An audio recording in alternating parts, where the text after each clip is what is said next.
की जेन्झीनी सगळ्यात पहिला जेवढ्या लवकर इन्व्हेस्ट करता येईल तेवढं इन्व्हेस्टमेंट जी आहे ती चालू करावी, पर्टिक्युलरली पोरांसाठी, तरच पोरगी मिळणार आहे. राईट कन्सल्टेशन जे आहे ते करावं लागतं आणि ते मला असं वाटतंय की तेच योग्य असतं. हे वार चालतं ना, real estate versus mutual fund, काय तिथं माझा प्रॉब्लेम. जर तुम्ही कन्सल्टंटला नाही गाठलं, त्यामुळे जे नेगोसिएशनचा जो एरिया असतो तुमचा बिल्डर बरोबरचा आपण, तो तुम्ही मिस आउट करताय.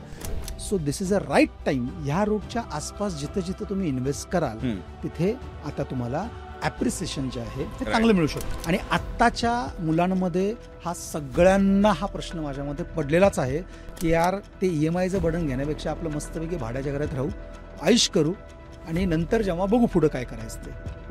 टॉप 5 एमर्जिंग एरियाज जे कदाचित आजपासून 2-3 वर्षानंतर आणखी सर्च आपल्याला बघायला मिळेल, तर ते कुठले तुम्हाला वाटतं? नमस्कार, मी अमेय. देसी पॉडच्या नव्या एपिसोडमध्ये तुमचं सगळ्यांचं पुन्हा एकदा खूप खूप स्वागत. आजचा एपिसोड आहे सगळ्यांसाठी सुपर इम्पॉर्टंट, कारण प्रॉपर्टी घेणं म्हणजे कन्फ्युजनचं घरच. आज आपल्यासोबत आहेत सागर लेंडवे सर, पुणे प्रॉपर्टी गाईडचे फाउंडर आणि मॅनेजिंग डिरेक्टर. त्याचबरोबर पुण्यातले one of the emerging youtubers आणि त्याचबरोबर रियालिटी इंडस्ट्रीमधले one of the leading influencer social मीडियामध्ये. 14 वर्षांचा जबरदस्त अनुभव, 1700 पेक्षा जास्ती लोकांना त्यांनी दिले आहेत ड्रीम होम्स. आणि अल्टिमेट सिक्रेट टू वेल्थ या इंटरनॅशनल बेस्ट सेलर बुकचे को ऑथर, तेही Canadian American famous motivational speaker Brian Tracy सोबत.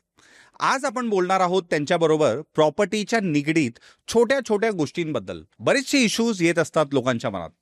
प्लॉट घ्यावा की फ्लॅट, घर घ्यावं की रेंटवर राहावं, म्युच्युअल फंड्समध्ये इन्व्हेस्ट करावं की रिअल इस्टेटमध्ये, पुण्यातली इमर्जिंग लोकेशन्स नक्की कुठली, घर घेताना लोक नेमकं कुठल्या चुका वारंवार करत असतात, रिअल इस्टेट कन्सल्टंट म्हटलं तर त्यांच्यावर ट्रस्ट ठेवायचं तरी कसा, आणि या सेक्टरमध्ये बऱ्याचशा अनएथिकल प्रॅक्टिसेस कशा ओळखायचा. वेस्ट पुणेमधली खरी माहिती, बेस्ट डील आणि ॲब्सोल्यूट क्लॅरिटी, या सगळ्यांवर आज आपण मन मोकळेपणाने बोलणार आहोत सरांची. चला तर सुरुवात करूया या प्रॉपर्टी वर्ल्ड मधल्या interesting डिस्कशनची.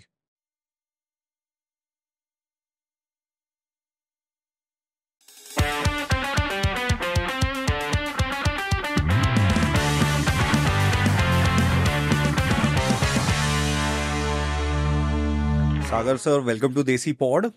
Yes, thank you very much for having me. Sir, thank you, तुम्ही अग्री केलात येण्याकरता. याच्याकरता मला म्हणायचं आहे तुम्हाला की मला असं वाटतं याच्यापेक्षा बेटर टायमिंग आपण साधलं नसतं या टॉपिक डिस्कस करायला, आणि त्याच्या कारणांवर मी येईल. त्याच्या आधी मला जस्ट एक पार्श्वभूमी मांडायची जर झाली तर मला असं वाटतं सध्या खूप एका इंटरेस्टिंग फेजमध्ये आपण आहोत, ज्याच्यामध्ये बरीचशी हवा सध्या रिअल इस्टेट सेक्टरला घेऊन आणि त्यातल्या त्यात पुण्याला घेऊन भरपूर आहे. मी एक एक करून प्रत्येक याच्यावर येईल. टू बिगिन विथ, आताचे जे आपण क्वार्टर रिझल्ट्स बघितलेत पुण्याचे, तर त्याच्यामध्ये एक शार्प 27% डिक्लाइन दिसतोय. अर्थात सगळ्या सिटीजमध्ये, पण त्यातल्या टॉप 3 मध्ये जर एक आपण बघायला गेलं तर पुणे येतोय. तर त्याला तुम्ही एकंदरीत कसं बघता की त्याचा इम्पॅक्ट सेल्सवर होताना दिसतोय? हे मोमेंटरी आहे की तुम्हाला असं वाटतं याचा लॉंग रन मध्ये इम्पॅक्ट पण जास्ती दिसेल? पहिल्यांदा सिक्सर मारलाय तुम्ही. आणि हा ऍक्च्युली ज्वलंत टॉपिक आहे, मी बोलेन. ओके. पण ऍज अ कन्सल्टंट म्हणून मी जेव्हा विचार करतोय ना, काय होतं माहिती आहे का, आपण फक्त जे मीडियामध्ये दिसतं त्याच्यावर विश्वास ठेवतो. पण ओव्हरऑल रिअल इस्टेटचा ट्रेंड जर बघितला तर नेहमीच पावसाळ्याचा जो हा सीझन आहे ना, ह्या सीझनमध्ये रिअल इस्टेट थोडं डाऊन असतं. बरं, फर्स्ट थिंग.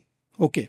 दुसरी गोष्ट म्हणजे तुम्ही हे विचारात घेत नाहीये, मागच्या वर्षी ऑल ओव्हर इंडियामध्ये one of the highest selling जर कुठला एरिया असेल तर तो पुणे आहे. बरोबर, मागच्या वर्षीच्या ह्याच्याप्रमाणे. बरोबर. आता बघा, जर हायेस्ट सेलिंग जर मागच्या वर्षी असेल, थोडंफार तो करेक्शन वे मध्ये थोडंफार डेफिनेटली ते होऊ शकतं. आणि आताच्या काही टेम्पररी सिच्युएशन्स आहेत, त्याच्यामुळे लिटल बिट कसं होतं की कस्टमर जे असतात ना, की ते म्हणजे बघतात पण डिसिजन जो आहे हा डिसिजन ते थोडासा डिले घेतात. म्हणजे आपण इंडियामध्ये राहतो त्यामुळे आपल्याला जर बघितलं तर फेस्टिवलचं महत्व सगळ्यात महत्वाचं. पवित्र वेळ जी आपल्यासाठी चांगली असते, त्या मुहूर्त चांगला असतो, त्या वेमध्ये आपण करायला जातो. बरोबर. आता आपण गणपतीनंतर जर आपण बघितलं पर्टिक्युलरली 15 ऑगस्ट नंतर, तर हा आता ऍक्च्युली रिअल इस्टेटचा मी म्हणेन सीझन चालू होतो दरवर्षी. कारण का, गणपतीनंतर नवरात्री, त्यानंतर दसरा, त्यानंतर दिवाळी, त्यानंतर ख्रिसमस, हे सगळे आमचे सीझन आहेत. म्हणजे आमचा आता सीझन चालू झाला. बरोबर. मग त्याच्या अगोदर इट इज अ स्वाभाविक मी बोलेन, त्यात काय असं मोठं टेन्शन घ्यायचं काही काम नाहीये. राईट. थोडंसं आहे, आता परत वर जाईल, वर गेल्यानंतर परत हवा वेगळी होऊन जाईल. पण कस्टमर पॉइंट ऑफ व्ह्यू पुन्हा जर सांगायचं झालं ना, ऍक्च्युअल ज्याला जर बेस्ट रेट पाहिजे असेल ना, तर त्यांनी आत्ता प्रॉपर्टी घेणं हे सगळ्यात फायदेशीर असतं. कारण आता बघा थोडासा म्हणजे नंबर ऑफ कस्टमर व्हिजिट कमी असतात, डिमांड कमी असते. आता त्यांना मार्केटपेक्षा बेस्ट रेट भेटायचे चान्सेस जास्त असतात. त्यामुळे पर्टिक्युलरली ऍज अ कन्सल्टंट म्हणून मी जेव्हा माझ्या क्लायंटशी डिस्कस करतो ना, माझ्या म्हणजे मार्केट डाऊन हे याच्यामध्ये होतं, पण माझं मार्केट अप ह्याच सीझनमध्ये होतं. कारण मी कस्टमरला राईट कन्सल्टेशन करतो की आत्ता जर घेतला तुमचे 3-4 लाख रुपये वाचणार आहेत, आणि त्याच्यामुळे त्यांचा फायदा होतो. सर पर्टिक्युलरली हा टॉपिक तुम्हाला या वेळेला याकरता इम्पॉर्टंट जास्ती ठरतं. तुम्ही जसं म्हटलं प्रत्येक वर्षी पावसाळ्यात एक डिप तुम्हाला बघायला मिळते, पण यावेळेला एक वेगळं कारण आहे त्याच्या मागे, ऍटलिस्ट आम्ही जेव्हा बाहेरून बघतो, आणि त्यामुळे याचं रेलेव्हन्स थोडं वाढतं. ते म्हणजे सध्या जे इंडिया US टेन्शन सुरू आहे, ज्याच्यामध्ये ट्रम्प तात्या म्हणजे आधी 26% टॅरिफ इम्पोज केलेलं, त्याच्यानंतर 50%. बरोबर. आणि त्याच्यानंतर जी सगळ्यात मोठी रिअल्टी मार्केटमध्ये न्यूज आली, ज्याला लोक Q2शी लिंक करायचा प्रयत्न करत आहेत, ते म्हणजे की पुणे बँगलोर टेक जायंट्स आहेत. बरोबर. आणि त्यामुळे जितक्या टेक कंपनीज इथे स्ट्रॉंगली डॉमिनेट करत असल्यामुळे इथे पुढे मागे जरी एक्सपोर्टचा डिरेक्टली संबंध नसलं तरी पण रिअल इस्टेट मार्केटवर पण त्याचा परिणाम होणार. आणि अर्थात त्याचबरोबर ट्रम्प टावर्स ची जी संख्या आहे ती पुणे, मुंबई या ठिकाणी पण जास्ती वाढते. तर याला लिंक केला जात आहे, म्हणून हा प्रश्न जास्ती महत्वाचा ठरतो. याच्यावर तुमचं काय म्हणणं आहे? बरं, आता यात सगळ्यात पहिला एक लक्षात घ्या, ऑल ओव्हर इंडियामध्ये काय ट्रम्प टॉवर जे आहेत ना हे फार लिमिटेड आहेत. बरोबर. आणि एक माझ्या मते मुंबईमध्ये असेल, आणि आता पुण्यामध्ये आता त्यांनी प्लॅन केलेला आहे. बघा, ट्रम्प ना as a US he is a businessman, बरोबर. अख्खं इंडिया मोकळा आहे ना, व्हाय तो इन्व्हेस्ट किंवा तो प्रोजेक्ट जो आहे तो पुण्यामध्येच चालू करतोय? काहीतरी फ्युचरिस्टिक त्यांच्या डोक्यात असणार आहे ना, नक्की. First thing. त्यामुळे ट्रम्प जर पुण्यामध्ये इन्व्हेस्ट करतोय तर बाकीच्या सगळ्या लोकांनी डोळे बंद करून न करावे असं माझं म्हणणं आहे. दुसरी गोष्ट, तुम्ही जे म्हणला की 25% टॅरिफ, 50% टॅरिफ, जनरलाइज वे मध्ये बघायला गेलं सगळ्यांना तेच वाटतं, अरे आता काय होणार, ते टॅरिफ झालं त्यामुळे. पण हे जे टॅरिफ आहे हे कशावर आहे? हे जे एक्सपोर्ट मटेरियल आहे म्हणजे मॅन्युफॅक्चरिंगच्या ज्या गोष्टी असतात ना त्याच्यावर ते टॅरिफ आहे. पुण्यामध्ये, बेंगलोरमध्ये आपल्या IT कंपन्या आहेत, वी आर सर्व्हिस प्रोव्हायडर, सर्व्हिसेसवर त्याचा इम्पॅक्ट नाही आहे. पण अजाणतेपणे लोक बाय डिफॉल्ट सगळं एकत्रच घेतात, ही मे बी त्यांची गैरसमजूत आहे. आणि योगायोग कसा जुळतो, आणायचे तुम्ही मागच्या वर्षी जरी बघितला तर थोडं ह्या सीझनमध्ये थोडं डाऊन असणार, पण त्या डाऊनला रिझन काय नव्हतं.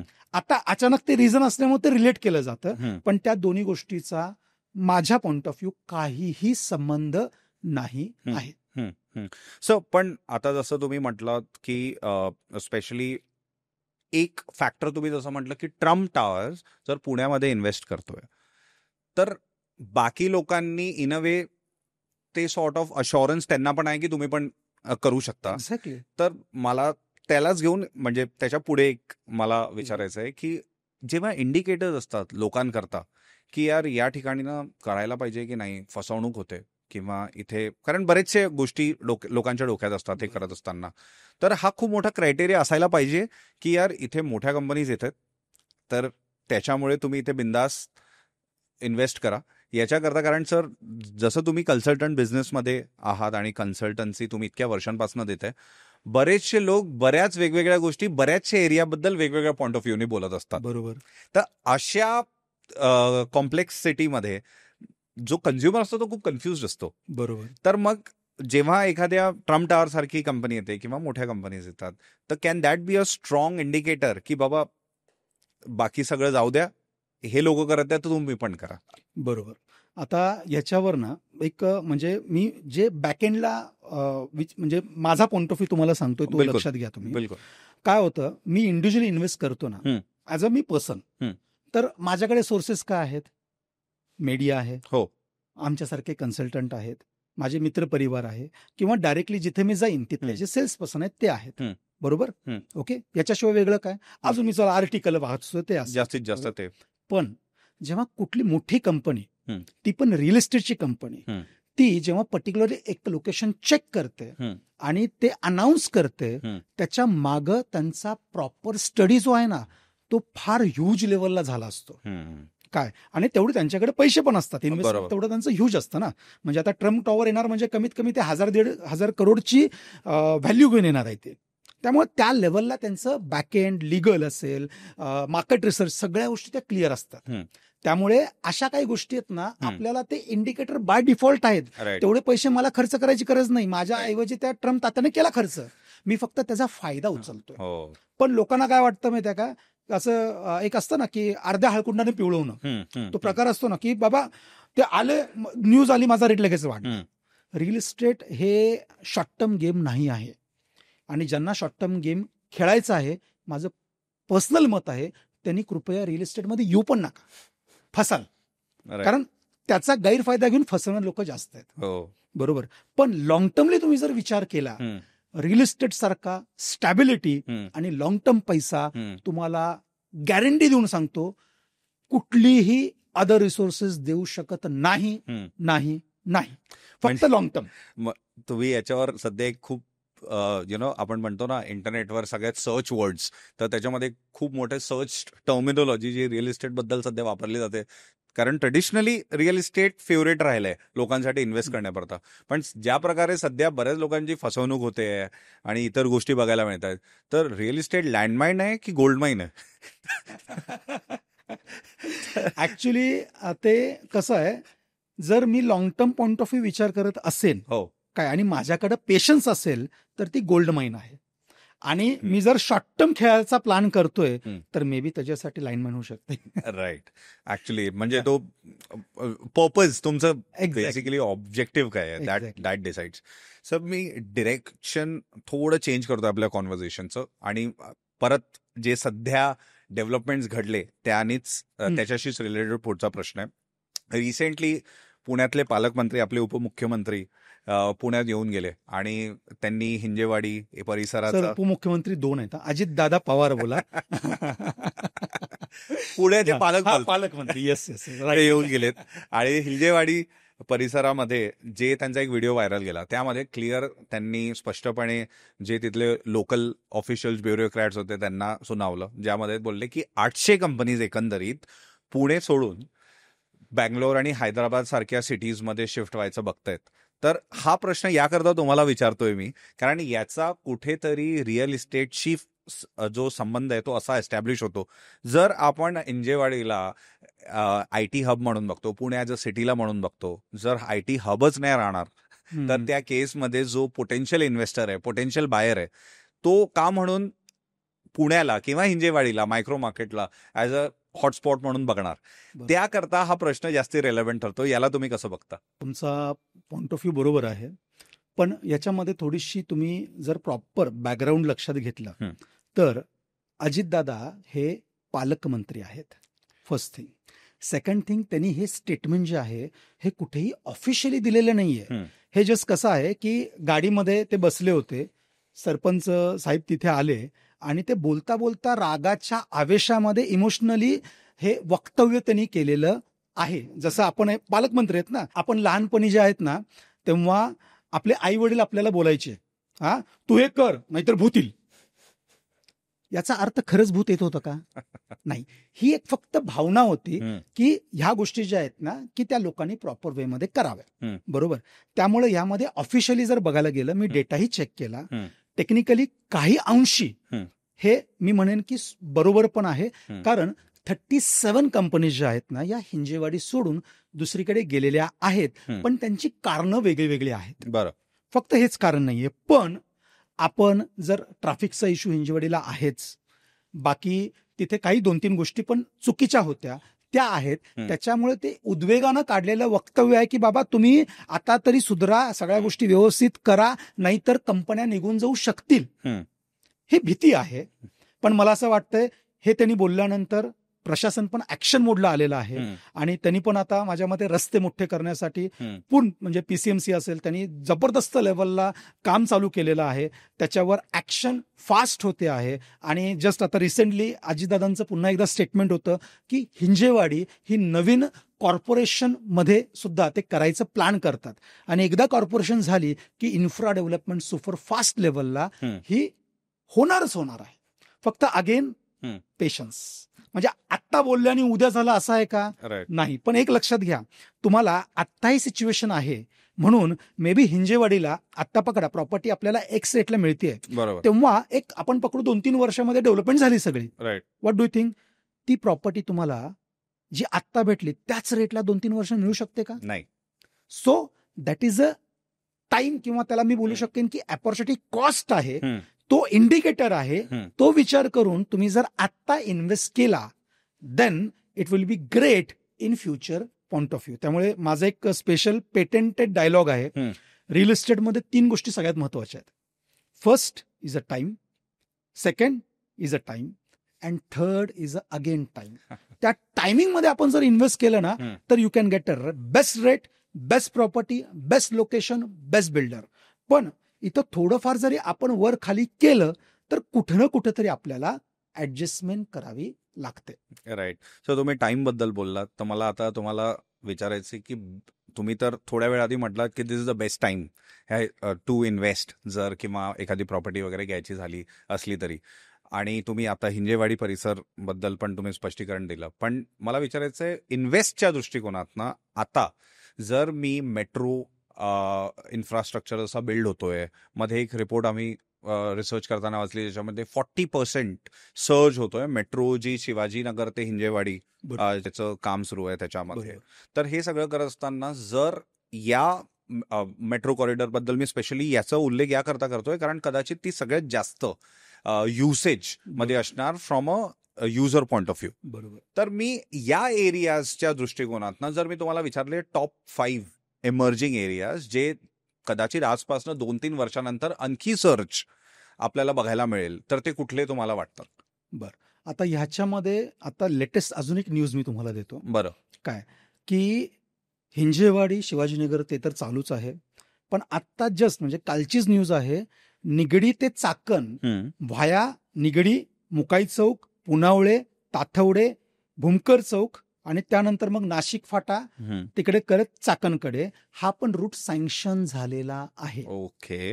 Okay. So this is a right time. ह्या रूटच्या आसपास जिथं जिथं तुम्ही इन्व्हेस्ट कराल तिथे आता तुम्हाला ऍप्रिसिएशन जे आहे हे चांगलं मिळू शकतं. आणि इन्व्हेस्टमेंटचे 2 क्रायटेरिया आहेत. म्हणजे आपल्या याच्यामध्ये कसं माहिती आहे का, एक प्युअर इन्व्हेस्टमेंट करणारा कस्टमर बेस वेगळा आहे, आणि दुसरा असा आहे की बाबा मला राहण्यासाठी जरी पाहिजे असेल तर मी म्हणतो नाही मला रिअल इस्टेटमध्ये इन्व्हेस्ट करायचं. नो, ऍक्च्युअल यूजसाठीच्या प्रायोरिटीज वेगळ्या आहेत, इन्व्हेस्टमेंटसाठीच्या प्रायोरिटीज वेगळ्या आहेत. आणि परत तिसरी कॅटेगरी आहे जी नॉर्मली NRI प्रेफर करतात की बाबा मला 7-8 वर्ष इन्व्हेस्ट करायचं आहे आणि नंतर मला स्वतःला मे बी इथे राहायला पण मी येऊ शकतो. बरोबर. आणि त्याच्यानुसार ना ही तिसरी कॅटेगरी पण वेगळी आहे आणि प्रत्येकाचे आन्सर्स हे वेगळे वेगळे आहे. तुम्ही जर बघितलं तर एक ॲलोपॅथी डॉक्टर असतात ना, डोकं दुखायला लागलं एक ॲस्पिरिन गोळी घ्या, स्टँडर्ड त्यांचं उत्तर आहे. पण होमिओपॅथिक मध्ये ना की डोकं दुखायला लागलं तरी त्याच्या तुमची कारणाची मीमांसा केली जाते आणि त्या कारणानुसार तुमचं औषध बदलतं. तसं ॲज अ आम्ही कन्सल्टंट किंवा माझ्यासारखे जे प्रोफेशनल कन्सल्टंट आहे ना, असं सगळ्यांसाठी एक आन्सर नसतं. बरोबर. त्यांची पहिला रिझन्स बघायला लागतात आणि त्यानुसार मग आम्हाला कन्सल्ट करावं लागतं. आणि त्यामध्ये माझा आता 15-16 वर्षाचा एक्सपिरियन्स आहे, तो ओतावा लागतो. मार्केट ट्रेंड चेक करायला लागतं, लिगल सर्च चेक करायला लागतो. या सगळ्या करून मग तुम्हाला राईट कन्सल्टेशन जे आहे ते करावं लागतं. आणि ते मला असं वाटतंय की तेच योग्य असतं. सर, तुम्ही 3 वेगवेगळ्या कॅटेगरीज बद्दल बोललात आता, आणि मला जस्ट एक युजर केस स्टडी म्हणून थोडे आपण डिटेलमध्ये जाऊ त्याच्यामध्ये. माझ्याकडे एक साधारण 1 ते 1.5 कोटी रुपये आहेत, आणि मला एक जसं तुम्ही आता नवीन सँक्शन याच्याबद्दल बोललात, मेट्रो कॉरिडॉर बद्दल, 1 ते 1.5 कोटीमध्ये जर मला 2 BHK किंवा 3 BHK, which may not be necessarily मला 3 BHK घ्यायचंच आहे म्हणून, पण जर मला 2 BHKच्याच रेटमध्ये, अर्थात एरिया टू एरिया ते डिफर करतं, म्हणून मी थोडंसं ते ऑप्शनल ठेवलं. पण माझा क्रायटेरिया, मला 2 BHK तर मिनिमम हवाच आहे, आणि 1 to 1.5 CR या ब्रॅकेटच्या वर मी नाही बघत आहे. बरोबर. तर त्या केसमध्ये तुम्ही मला कुठल्या इंडिकेटर्सवर किंवा कुठले एरियाज आणि काय इंडिकेटर्सवर तुम्ही मला गाईड कराल की मी बघू शकतो? बरं, मग तुमचा प्युअर इन्व्हेस्टमेंट हा क्रायटेरिया आहे का ऍक्च्युअल यूज हा क्रायटेरिया आहे का इन्व्हेस्टमेंट आणि फ्युचर ऍक्च्युअल हा क्रायटेरिया? मला राहायचंय, मला इन्व्हेस्टमेंटच्या दृष्टिकोनातनं मी आता नाही बघत आहे, मी सध्या राहायच्या म्हणजे फ्लॅट घेऊन तिथे राहायचंय, हा माझा क्रायटेरिया आहे. क्लिअर. त्याच्यानंतर मग आपण इन्व्हेस्टमेंटच्या याच्यावर जाऊ, पण माझा सध्या राहण्याचा. सो आणि तुम्ही आता म्हणजे as a client point of view, as a client तुम्ही सर्व्हिस कुठे करताय असं मी अंदाज समजून घ्या. मी एका IT सेक्टरमध्ये आहे. Very good, fantastic, very good. तर हे जर तुमचं असेल ना, तर आत्ता सध्या म्हणजे मी मोठी पुन्हा समराईज करतो, तुमचं बजेट 1 ते 1.5 करोड पर्यंत आहे. तुम्ही IT सेक्टरमध्ये काम करताय आणि तुम्हाला राहण्यासाठी बेस्ट लोकेशन पाहिजे आहे. तर सगळ्यात पहिलं जे लोकेशन आहे हे तुमच्यासाठी हिंजेवाडी हे आहे. का? कारण हिंजेवाडीला आता असे काही प्रोजेक्ट्स आहेत की जे तुम्हाला मेट्रो स्टेशनच्या एकदम जवळ मिळतील. म्हणजे पुढे जाऊन काय होणार आहे माहितीये का, तुम्ही metro connectivity is most important, पण मेट्रो पासून तुमचं घर किती लांब आहे ते पण मॅटर करेल. म्हणजे मी तुम्हाला असं लोकेशन सांगतोय की जिथून तुम्हाला तुमच्या घरापासून मेट्रो स्टेशन पर्यंत यायला बाईक किंवा गाडी काढायची गरज नाही, चालत तुम्ही येऊ शकता. ओके. आणि फ्युचरमध्ये हे सगळे जे मेट्रो स्टेशन आहेत ना, दे आर रिंग कनेक्टेड आहे. बरोबर. ते आत्ता एक वे चालू आहे, एक रिंग चालू आहे, नंतर ते इंटरकनेक्टेड होतील. त्यामुळे Hinjewadi is the best location. मी तुम्हाला 1 किंवा 2 प्रोजेक्ट जे आहेत आत्ता माझ्या अशा डोक्यात आहेत, पण मी प्रोजेक्टचं नाव नाही घेऊ शकत, पण मी तुम्हाला सजेस्ट करू शकतो. That is a first. Okay. दुसरं लोकेशन जे आहे मी तुम्हाला प्रेफर करेन ताथवडे. बरं. कारण ताथवडेमध्ये सुद्धा आता ह्या रेंजमध्ये, कारण ताथवडेमध्ये समजा काही लोक अशी आहेत की त्यांना BRT कनेक्टिव्हिटी सुद्धा पाहिजे आहे आणि हायवे कनेक्टिव्हिटी सुद्धा पाहिजे आहे. तर ताथवडेमध्ये सुद्धा तुम्हाला चांगले आत्ता प्रोजेक्ट जे आहेत हे तुम्हाला मिळू शकतील. वाकड थोडंसं आता कॉस्टली व्हायला लागलेलं आहे. थर्ड म्हणजे वाकडमध्ये जर तुम्ही म्हणजे तुम्हाला एकदम एक ग्रेड डेव्हलपरच पाहिजे असं काही नसेल, तर वाकडमध्ये पण काही ऑप्शन आपण तुम्हाला सजेस्ट करू शकतो. आणि हे 3 लोकेशन मध्ये जर नाही मिळाले then you can prefer Punawale. कारण बघा कसं असतं माहितीये का, सगळ्यात पहिलं माझ्याकडे 2 गोष्टी आहेत. माझ्याकडे सोनं आहे आणि चांदी आहे. मी पहिला काय करणार, मी पहिला सोनंच घेणार. बरोबर. जर सोनं मला मिळत नसेल तर मी चांदीकडे वळणार. त्यामुळे मी काय सांगतोय, प्रायोरिटी पहिला आपल्या ज्या आहेत ना ह्या जर चेक केल्या तर त्यानुसार तुम्ही ही IT कंपनीमध्ये काम करताय, तुम्हाला कनेक्टिव्हिटी इम्पॉर्टंट आहे, तुम्ही जिथे सर्व्हिसेस जाताय तिथे फास्टेस्ट मध्ये जाणं इम्पॉर्टंट आहे, त्यामुळे हिंजेवाडी बेस्ट आहे. त्यानंतर तुम्हाला थोडंसं PCMC मध्ये जर तुम्ही आला ताथवडे बेस्ट आहे. किंवा तुम्हाला जर क्राऊड किंवा बिल्डर प्रोफाईल जो आहे तो थोडासा ऍडजस्टेबल असेल तर वाकडमध्ये काही ऑप्शन अवेलेबल आहेत. इथं तिन्हीमध्ये पण नाही मिळाले तर पुनावळेमध्ये ह्या बजेटमध्ये म्हणजे 1.5 करोड मी स्ट्रेच जर आपण केलं ना तर त्याच्या आसपास I can offer 4 BHK also. रावेतमध्ये I can offer 4 BHK also. ते काय माहितीये का, इथं 3 ठिकाणी जर नाही झालं तर. बरोबर. ओके. तर अशा वे मध्ये तुम्हाला वेस्ट लोकेशनला प्रॉपर्टी मिळू शकते. आणि मी सगळ्यांना म्हणजे नॉट ओनली यू पण सगळ्यांना रिक्वेस्ट हीच करेन, वेस्ट लोकेशनला डेव्हलपमेंट अफाट लेवलला व्हायला लागलेली आहे. अफाट लेवलला म्हणजे काही लोकांना कल्पनाही नाहीये एवढ्या फास्ट लेवलला डेव्हलपमेंट पुढच्या 5-6 वर्षामध्ये प्लॅन आहे. त्यामुळे जी लोक म्हणतात की आत्ता प्रॉपर्टी महाग आहे, 5 वर्षानंतर 30 लोक म्हणणार अरे 4 वर्षापूर्वी प्रॉपर्टी स्वस्त होती. आणि तीच लोक मागच्या 4-5 वर्षापूर्वी हेच म्हणत होती प्रॉपर्टी ती महाग आहे, आत्ता म्हणतात तरी 4 वर्षापूर्वी स्वस्त होती. त्याच्यामुळे ही एक विशेष सर्कल आहे. त्याच्यामध्ये तुम्हाला तो निर्णय घेणं हे सगळ्यात महत्वाचं आहे. आणि ते घेण्यासाठी निर्णय घ्यायचा आहे म्हणून उगीच फास्टमध्ये काही निर्णय घेऊन, कारण तुमच्या आयुष्याची कमाई आहे. 1-1.5 करोड काय छोटी अमाऊंट नाही आहे. तुम्ही पुढचे 20 वर्ष त्याच्यामध्ये पूर्ण घालणार आहात. त्यामुळे तो निर्णय घेताना कुठलंही सोमागोम्याचं न ऐकता विथ क्लॅरिटी जर तुम्ही डिसिजन घेतला आणि त्याच्यासाठी तुम्ही प्रोफेशनल कन्सल्टंटची जर हेल्प घेतला, तर तो निर्णय तुमचा जो आहे ना, तो मी म्हणेन की योग्य होण्याची शक्यता आहे. बरोबर. सो पण तुम्ही कन्झ्युमर बिहेवियर बद्दल बोललात आणि रादर मला त्याच्यात थोड्या पुढे जायचंय. मी आता जसं तुम्हाला 1 ते 1.5 कोटीवाला ब्रॅकेट दिला, तर त्यामध्ये तुम्ही मला काही एरियाज सुचवले. तो झाला जेव्हा मला राहायला जायचंय. बरोबर. आता माझा प्रश्न थोडा वेगळा आहे. जर मी फर्स्ट टाइम बायर आहे आणि फर्स्ट टाइम बायर जर आहे, मी एक टिपिकल 25च्या एज ब्रॅकेटमध्ये आहे, जेनझी आहे. आता एक ट्रेंड जो स्ट्रॉंगली डॉमिनेट करतोय त्याच केसमध्ये मी युजर बायरच्या दृष्टिकोनातनं विचारतोय तुम्हाला, तो आहे की रेंटिंग वर्सेस बाईंग. त्यामध्ये बरेचशा म्हणजे, आणि हे फक्त रिअल इस्टेटमध्येच नाही, एकंदरीत असं तो माइंडसेट बनत चाललाय ज्याच्यामध्ये आपल्याला रेंटकडे लोक इन्क्लाइंड जास्ती होत आहेत. बरोबर. आणि त्यांचं म्हणणं की यार एकंदरीत कशाला एवढे पैसे गुंतवायचे, आणि त्यातल्या त्यात आपल्याला माहिती पण नाही आपण इकडे राहणारच आहे का. मग ते उगाच ती प्रॉपर्टी एक आपली लायबिलिटी बनून जाईल.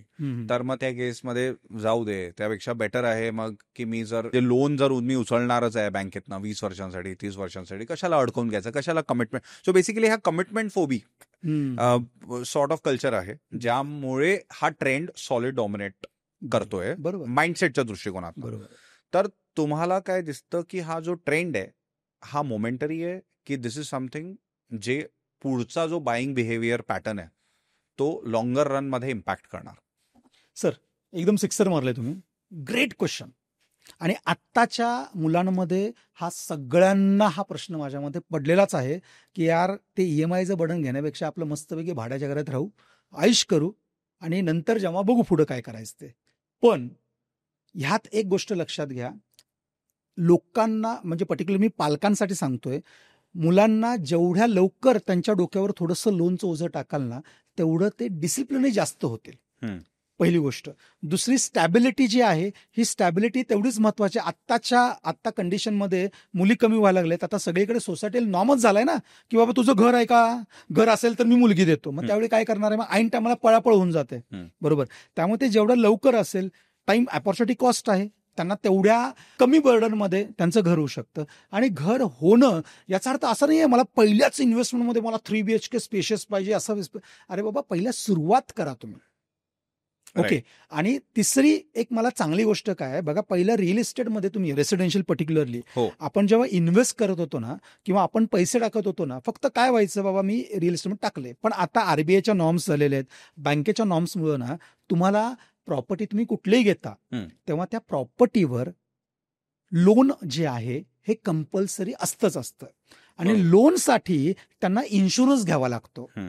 बरोबर. आता भले त्याचा 1000-1500 रुपये पर मंथ तुमचे एक्स्ट्रा कट होतील, मी म्हणतो होऊन जाऊ द्या, पण त्याचा फायदा काय लक्षात घ्या, तुमची इन्व्हेस्टमेंट सेव्ह झाली. इन केस अचानक काही वाईट झालं तरी सुद्धा तुमची फॅमिलीला त्याचा 1 रुपयाही बर्डन राहत नाही. ती ऍसेट बनून जाते. आणि ती ऍसेट, ते छत जेव्हा वाईट होईल ना तेव्हा लक्षात होतं की त्यावेळी मी निर्णय जो आहे तो बरा किंवा योग्य घेतला. दुसरं, जर माझं बजेट कमी असेल, माझं म्हणणं काय, तुम्ही न्यू लॉन्चमध्ये घ्या की जिथं तुम्हाला स्टेप बाय स्टेप पेमेंट करायचं आहे, पण जो काही पगार आहे किंवा जी काही सॅलरी आहे त्यातनं थोडीफार अमाऊंट जी आहे ही तुमची सेव्हिंग होणं. आणि ती जर रिअल इस्टेटमध्ये होत असेल ना, तर ते रिअल इस्टेटमध्ये नॉट ओन्ली सेव्हिंग, तुम्हाला ते ॲप्रिसिएशन पण पॅरली देत असतं. त्याच्याशिवाय तुम्हाला टॅक्सेशनचं बेनिफिट पण देत असतं. त्यामुळे ह्या सगळ्या बाबींचा जर आपण विचार केला तर माझं पर्सनल थॉट असं आहे की जेनझीनी सगळ्यात पहिला जेवढ्या लवकर इन्व्हेस्ट करता येईल तेवढं इन्व्हेस्टमेंट जी आहे ती चालू करावी. आता दुसरा तुमचा क्वेश्चन काय होता, मग ते दुसरीकडे शिफ्ट होऊ शकतात, तिसरीकडे शिफ्ट होऊ शकतात, मग ते घर काय करायचं, त्यासाठी यूज युअर कॉमन सेन्स. बरोबर. एक आपल्याला टेंटेटिव्ह आयडिया होते की बाबा चला मला पुण्यामध्ये शिफ्ट व्हायचं आहे किंवा इकडे शिफ्ट व्हायचं आहे, किंवा आपल्याला जर चांगली अपॉर्च्युनिटी मिळते, मला मेट्रो स्टेशनच्या जवळ घर मिळतंय, तर मी सिंपल आता प्लॅन काय करू शकतो माहितीये का, मी आता इन्व्हेस्ट केली इथे आणि 5-6 वर्षानंतर मी झालो शिफ्ट बेंगलोरला, बरोबर. इथलं जे त्यावेळी रेंट चालू होईल, इथलं समजा 30,000 रेंट आहे, बेंगलोरचं समजा 35,000 रेंट आहे, इथलं रेंट ऍडजस्ट करून मी तिथे 5,000 मध्ये राहू शकतो ना, बरोबर. देर इज ऑलवेज सोल्युशन ना, बरोबर.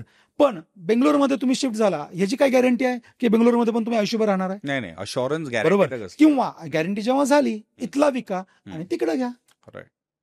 त्यामुळे पण हे रिझन नका सांगू की ते बाबा असं आहे त्याच्यामुळे मी घर घेऊ शकत नाही. जर तुमच्याकडे एक तर फायनान्शियल कॅपॅबिलिटी असेल, दुसरं तुमच्याकडे आता सध्या लिटल बिट ओन कॉन्ट्रीब्युशन जरी असेल, कारण ओन कॉन्ट्रीब्युशन पण लोकांना असं वाटतं घर घेणं म्हणजे माझ्याकडे 20-25 लाख पाहिजे तरच घेऊ शकतो. बरोबर. जुन्या काळी होतं तसं. आत्ताच्या कंडिशनला बँकांच्या एवढ्या स्कीम आहेत. अहो सर, तुमच्याकडे म्हणजे 4-5 लाख रुपये जरी असतील ना, तुम्ही चांगली प्रॉपर्टी घेऊ शकता, तेही वेल नोन डेव्हलपरची. पण तुमच्याकडे तो इंटेंट पाहिजे. आणि लहान मुलं असतील म्हणजे 25-26 वर्षाची, तर त्या पालकांना ते व्हिजन पाहिजे की बाबा मला माझ्या मुलाच्या चांगल्यासाठी थोडंसं त्याला डिसिप्लिन करण्यासाठी आहे, ते तुम्हाला वर्कआउट करावं लागेल. आणि 25-26 वर्षी घेतलं, त्याचा अजून एक फायदा काय होतो, तेव्हा त्याचं बजेट कमी, म्हणजे मी म्हणतो की सॅलरी कमी असते, पण त्याच्यानुसार त्याने इन्व्हेस्ट केला, थोडंफार पालकांनी हेल्प केली, पण पिरियडिकली त्याची सॅलरी वाढत जाते, पण ईएमआयचं बर्डन तेवढंच राहतं. त्यामुळे जे त्याला बर्डन इनिशियली वाटतं ते मे बी नेक्स्ट इयरला वाटत नाही, पुढच्या 2 वर्षात वाटत नाही, पुढच्या 3 वर्षात तर त्याला वाटतं हे तर निग्लिजिबल आहे. त्यामुळे माझ्या पॉइंट ऑफ व्ह्यू, रिअल इस्टेटला जेवढं लवकर कराल तेवढं लवकर सुखी व्हाल. आणि रिअल इस्टेटला कराल पर्टिक्युलरली पोरांसाठी तरच पोरगी मिळणार आहे, त्यामुळे करा. जर बँकेचे इन्सेंटिव्ह आहेत आणि त्यामुळे एखादा फर्स्ट बायर ज्याचं खरंच सॅलरी कमी आहे आणि ज्यांनी जस्ट स्टार्ट केलाय त्याच्या करिअरची 25व्या वर्षी, पॉसिबल आहे का? तुम्ही सांगितलं पॉसिबल आहे त्याच्यामुळे, पण मी ऑन ग्राउंड रियालिटीवर येतोय. ऑन ग्राउंड रियालिटीमध्ये जर त्याचं एक लोन जात आहे बँकेच्या मदतीने, पण जे जात आहे एक साधारण 25-30 हजार रुपये जो कमावणारा माणूस आहे त्याचं एक साधारण लोन जात आहे 10,000 जात आहे, 15,000, डिपेंड करतो की कुठल्या याचा तो 1 BHK घेतोय और 2 BHK घेतोय आणि एरियाच्या मुळे डिफर करतोय. पण ती रियालिटी त्याला हिट करते की मला सर्व्हायव्हलसाठी प्रॉब्लेम आहे. मग त्यामुळे त्याचा मेन कॉन्फ्लिक्ट तिथे येतो. असं नाही की मी अगेन्स्ट आहे घ्यायच्या, पण असं येतं त्याला, अरे ठीक आहे तुम्ही पॉसिबल करून देताय, पण त्याच्यानंतरचा जो मला वेळ काढायचा आहे तो माझ्यासाठी पॉसिबल नाही. मग अशा वेळेला मी खरंच घ्यायचं का? म्हणून हा थॉट चॅलेंज होतोय कुठेतरी. याला तुम्ही कसं बघता? पॉइंट आहे नाही, हा प्रॅक्टिकल पॉइंट आहे. एक लक्षात घ्या, आपला एक महिन्याचा स्टँडर्ड खर्च असतो, ओके हो, तो स्टँडर्ड खर्च तुम्हाला पकडावाच लागेल. पण आपल्या लोकांना काय वाटतं माहिती आहे का, अरे मी घर घेतलं किंवा मी रिअल इस्टेटमध्ये इन्व्हेस्ट केलं, पहिल्या दिवसापासून माझा ईएमआय कट व्हायला चालू होईल. पण असं नाही आहे. होतं काय, आपण अशा वेळी माझ्याकडे आता मला माहिती आहे ना की माझा प्रॉब्लेम काय माहिती आहे का, मी इमिजिएट ईएमआय पे करू शकत नाही. बरोबर. बँकांच्या भरपूर त्यामध्ये पण स्कीम्स असतात की तिथं pause the EMI, flexible EMI, की ज्याच्यामध्ये पुढचे 24 महिने तुमचा ईएमआय फक्त 4,000 रुपये असतो. ओके, त्याला ईएमआय बोलत नाही, त्याला आपण प्री ईएमआय बोलतो. बरं. आणि त्याच्यानंतर ती फ्लेक्झिबिलिटी तुम्हाला दिली जाते, त्याचा फायदा करू शकतो आपण. नक्कीच. दुसरा, नॉर्मल वे मध्ये गेलं आपण अशा वेळी, म्हणजे अशा लोकांनी न्यू लॉन्च ऑप्शन आहे ना, best for the investment point of view, कारण तिथं त्याला रेट सगळ्यात कमी भेटतो. तिथं पदेशनचा जो टाइमलाईन आहे तो कमीत कमी त्याला 3 वर्षाचा तर असतो. म्हणजे काय, त्याला इनिशियल लेवलला पैसे ऍडजस्ट करायला स्टेप बाय स्टेप टाइम मिळतो. आणि त्यांनी जरी लोन काढलं तरी समजा माझे लोन मधनं माझा जो ईएमआय पहिल्याच महिन्यामध्ये माझा ईएमआय 100% कट होत नाही. माझ्या लोनचे समजा जर 10% गेले असतील तर त्या 10%च्या वर इंटरेस्ट जेवढा लागतो 4,000चा 5,000चा, तिथून सुरुवात होते. तिथून परत माझे 10% गेले तर मग तो 4,000चा 8,000 होतं. तिथून माझे 5% गेले, त्या 8,000चं 10,000 होतं. असं स्टेप बाय स्टेप गेल्यामुळे ना त्याला तो ब्रिदिंग टाइम मिळतो. आणि कुठलीही गोष्ट लक्षात घ्या, असं नाहीये की बाबा एकदम इझिली होतं. जर इझिली होत असतं तर सगळ्यांनी तेच केलं असतं. त्यामुळे रिअल इस्टेटमध्ये तुम्ही लॉंग टर्म ऍसेट बिल्डिंगचं काम करताय, त्रास दादा होणार. बरोबर. तुम्हाला ती तयारी ऍक्सेप्ट करून केली आणि तुम्ही जर लॉंग टर्म स्ट्रॅटेजिक प्लॅनिंग केलं, तुम्ही लहान, आता तुमचं वय लहान आहे, तुम्ही तुमच्या पॅरेंट्सचा सपोर्ट घ्या. माझ्या अंगावर ओझं पडलं ना, मला नवीन नवीन इन्कमच्या वाटा शोधाव्या लागतात आणि तिथून माझं पॅरलल इन्कम चालू होतं. एक सुंदर मी देतो, एकदम कमी बजेटमध्ये, माझं जे बजेटच नाही, माझं बजेट 25-30 लाख आहे. बरं, मग मी कुठं करू शकतो? मी तुम्हाला 25-30 लाखामध्ये वाकड सारख्या प्राईम लोकेशनमध्ये, हिंजेवाडी सारख्या प्राईम लोकेशनमध्ये आता नवीन कन्सेप्ट निघाले, स्टुडिओ अपार्टमेंट. बरं, बजेट कमी आहे, त्या काय इन्व्हेस्टमेंट त्यामध्ये करा, तुम्हाला पुढचे 8 वर्ष पॅसिव्ह इन्कम चालू होतं. पर मंथ तुमचं रेंटल यील्ड तुम्हाला चालू होतं. तिथं कोण रेंटला असू दे नसू दे. आणि याचा दुसरा बेनिफिट काय, त्याला अप्रिसिएशन पण मिळतं. तुम्ही बँकेमध्ये पैसा ठेवता, मुद्दल ती मुद्दलच राहते आणि फक्त इंटरेस्ट मिळतो. इथं तुमचा जो काही पैसा आहे तो इन्व्हेस्टमेंटमुळे, तो जो प्रिन्सिपल आहे त्याचंही अप्रिसिएशन होतं आणि पॅरलली रेंटल मधून पण तुम्हाला फायदा होतो. आणि त्यातून एकदा ते छोट्यातनं चालू तरी करा तुम्ही, बरोबर, त्यातनं. आणि त्याचा समजा 30 लाखाची इन्व्हेस्टमेंट आहे, तुम्हाला थोडं थोडं 3 लाख, 1.5 लाख, 1,50,000 असे हप्ते भेटतात. ट्राय करा, सँक्शन करा लोन, पण डिस्बर्स करायचं का नाही हे तुमच्या हातात ठेवा. आणि ट्राय करा की बाबा मी असे कुठले सोर्सेस डेव्हलप करू शकतो, की ते असे कुठले इन्कम करू शकतो की त्यातनं माझा समजा 1 लाखाचा हप्ता आहे, त्यातले 40,000 मी भरले, 60,000 बँकेकडे दिले, पण ते 40,000 तुम्ही हळूहळू वाचवत ना, तुमचं सँक्शन भले एक्स अमाऊंट असेल, पण डिस्बर्समेंट तुम्ही कमीत कमी ठेवू शकता आणि तुमच्या प्रॉपर्टीची त्यावेळी व्हॅल्यू पण वाढलेली असेल, तुम्हाला रेंटल यील्ड पण चालू होईल. आणि आता हे मार्केट इमर्ज होतंय आणि तुमची रिअल इस्टेटमध्ये one of the best investment सुद्धा होऊ शकते. कदाचित म्हणून तुम्ही सुरुवातीला जो शब्द वापरला, इंटेंट, ती जर असेल घ्यायची तर मग एक्झॅक्टली. जर तुम्हाला प्रॉपर्टी घ्यायची आहे आणि मग तुमची सिच्युएशन कशी जरी असेल ना, ते देणं माझं काम आहे. का? तुमचा इंटेंट महत्वाचा आहे. मग त्याचे सोल्युशन आपल्याकडे 100 ऑप्शन्स आहेत. राईट. आपण आकाश पाताळ एक करू चालतंय, पण तुमचा इंटेंट स्ट्रॉंग पाहिजे. जर तुमचा इंटेंटच स्ट्रॉंग नसेल तर मी मस्त, म्हणजे ऍज अ कन्सल्टंट मी मस्त तुम्हाला सगळं काही हातापुढे ठेवून, कसं होतं माहितीये का सर, मी तुमच्या तोंडापर्यंत घास नेऊ शकतो, चावायचं तर तुम्हालाच आहे ना. त्यामुळे तो इंटेंट महत्वाचा आहे. सर, पर्टिक्युलरली ज्या लोकांबद्दल, स्पेशली तुम्ही फर्स्ट टाइम बायर्स बद्दल बोलला, जिथे तुम्ही पेरेंट्सच्या रोल बद्दल बोलला होता, बरोबर, त्यालाच घेऊन माझा एक वेगळा प्रश्न आहे.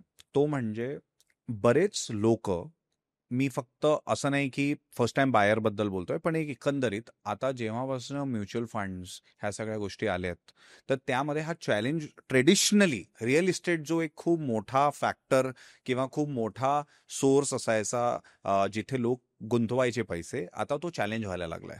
आणि जे पेरेंट्स आहे ज्यांच्याबद्दल तुम्ही बोललात, ते आता त्या वयात आहे ज्याच्यामध्ये त्यांना त्याच्याबद्दल तेवढा नॉलेज नाहीये. तर ही मुलं आपल्या पेरेंट्सची जी थिंकिंग ओव्हर द पिरियड, जो माइंडसेटमध्ये त्यांनी आपले इन्व्हेस्ट केल्या ह्या सगळ्या गोष्टी, त्याला चॅलेंज करत आहेत. आणि हे फक्त मी फर्स्ट टाइम बायर म्हणून नाही म्हणत आहे, पण आता तुम्ही NRI कम्युनिटीलाही बघाल, तेही लोक मग हा विचार करायला लागतात, किंवा नॉट नेसेसरीली की जे फक्त NRI कम्युनिटीज आहे, इवन जे लोकांचे घरं पण आहेत, ते लोक आता म्हणतायत की नाही, मला इन्व्हेस्टमेंटच्या दृष्टिकोनातनं आता आपलं घर आहे ना, आता आपण दुसरीकडे काहीतरी बघू, किंवा प्लॉट नाही बघू आता, पण आपण सरळ आता म्युच्युअल फंड्समध्ये गुंतवू. मग या गोष्टीला तुम्ही कसं बघता? आणि म्हणून तो चॅलेंज जो आहे, मी जो सुरुवातीला बोललो, parents thinking versus the first time buyer thinking, जे कदाचित मुलं जे त्या वयात आता जेन झीच्या वयात आहेत, त्या सगळ्यामध्ये, म्हणून तो कॉन्फ्लिक्ट येतो. तर याला तुम्ही कसं बघता? नाही, प्रश्न व्हॅलिड आहे हा. काय आता काय होतं माहितीये का, एक लोकांचं ना, एक 2 गोष्टी असतात, त्यांना दोन्हीचा एक्स्ट्रीम पाहिजे असतो. काय त्यांना असं नाही म्युच्युअल फंड मध्ये म्हणजे मध्येच करायचं, म्युच्युअल फंड नाहीतर मग म्युच्युअल फंड खराब आहे, किंवा म्हणतात मग रिअल इस्टेटमध्ये रिअल इस्टेट मध्येच करायचं, नाहीतर म्हणतात रिअल इस्टेट खराब आहे. हे वार चालतं ना, real estate versus mutual fund. काय तिथं माझा प्रॉब्लेम आहे. ऍक्च्युली हे वर्सेस नाही आहे, आपण ते अलाइन करू शकतो. रिअल इस्टेट जर तुम्ही थोडंसं शांत डोक्यानं विथ प्रॉपर कन्सल्टेशन केला तर ते सुद्धा योग्य आहे. म्युच्युअल फंड त्या पॉइंट ऑफ व्ह्यू, तुम्हाला लिक्विडिटी पाहिजे, तुम्हाला स्टॅबिलिटी पाहिजे, आणि ते सुद्धा असं आहे का सगळ्याच म्युच्युअल फंडचा फायदा होतो? काही म्युच्युअल फंड तुम्ही बघितलं ते डबऱ्यात गेलेले आहेत, खरं. काही शेअर्स पण डबऱ्यात, लोकांनी आत्महत्या केलेत सर शेअर्समध्ये, कुठं 100% रेशो आहे. तसाच रिअल इस्टेटमध्ये तरी कुठे 100% रेशो आहे. आपल्याला दोन्हीकडे इन्व्हेस्ट करताना डिसिजन जो आहे ना हा वाईज घ्यावा लागेल.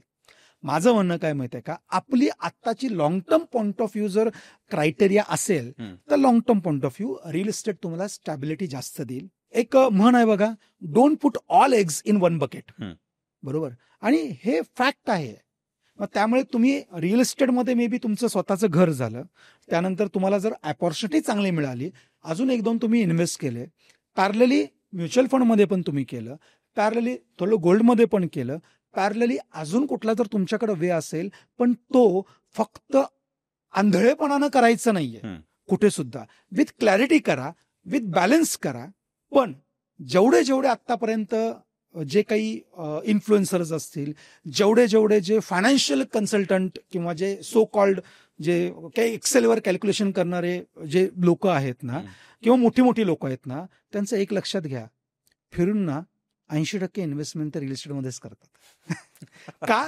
कारण त्यांना तिथं ती स्टॅबिलिटी आणि ऍसेट डेव्हलपमेंटचे काही बेनिफिट रिअल इस्टेट जे प्रोव्हाइड करू शकतं, ते बाकीचे थोडी लिक्विडिटी आहे, पण स्टॅबिलिटी थोडीफार मॅटर करते. त्यामुळे हा डिसिजन असं वन वे मध्ये आन्सर जाणं पॉसिबल नाहीये. पण as a consultant I can offer you the best way, की ज्याच्यामध्ये आपण तुमचा क्रायटेरिया काय आहे, तुमचा इंटेंट काय आहे, तुम्हाला रिटर्न कसे पाहिजेत. किंवा याच्यामध्ये आता काही आम्ही डेव्हलपरशी बोलत असतो ना, त्यांना प्रोजेक्ट चालू व्हायच्या अगोदर पैशाची जास्त गरज असते लायझनिंगसाठी, बाकीच्या सँक्शनसाठी. आता रेराचे रूल्स पण स्ट्रिक्ट झालेले आहेत. काय मग त्यावेळी ते बँकेचं लोन अप्लाय करतात. बँकेचं प्रेशर वेगळं असतं, बाकीच्या गोष्टी वेगळ्या असतात. त्यावेळी पण असा काही तिथं ट्रस्ट लागतो महत्वाचा. पण असे काही ऑप्शन ओपन होतात ना, की जे तुम्हाला हायेस्ट रिटर्न हे देऊ शकतात.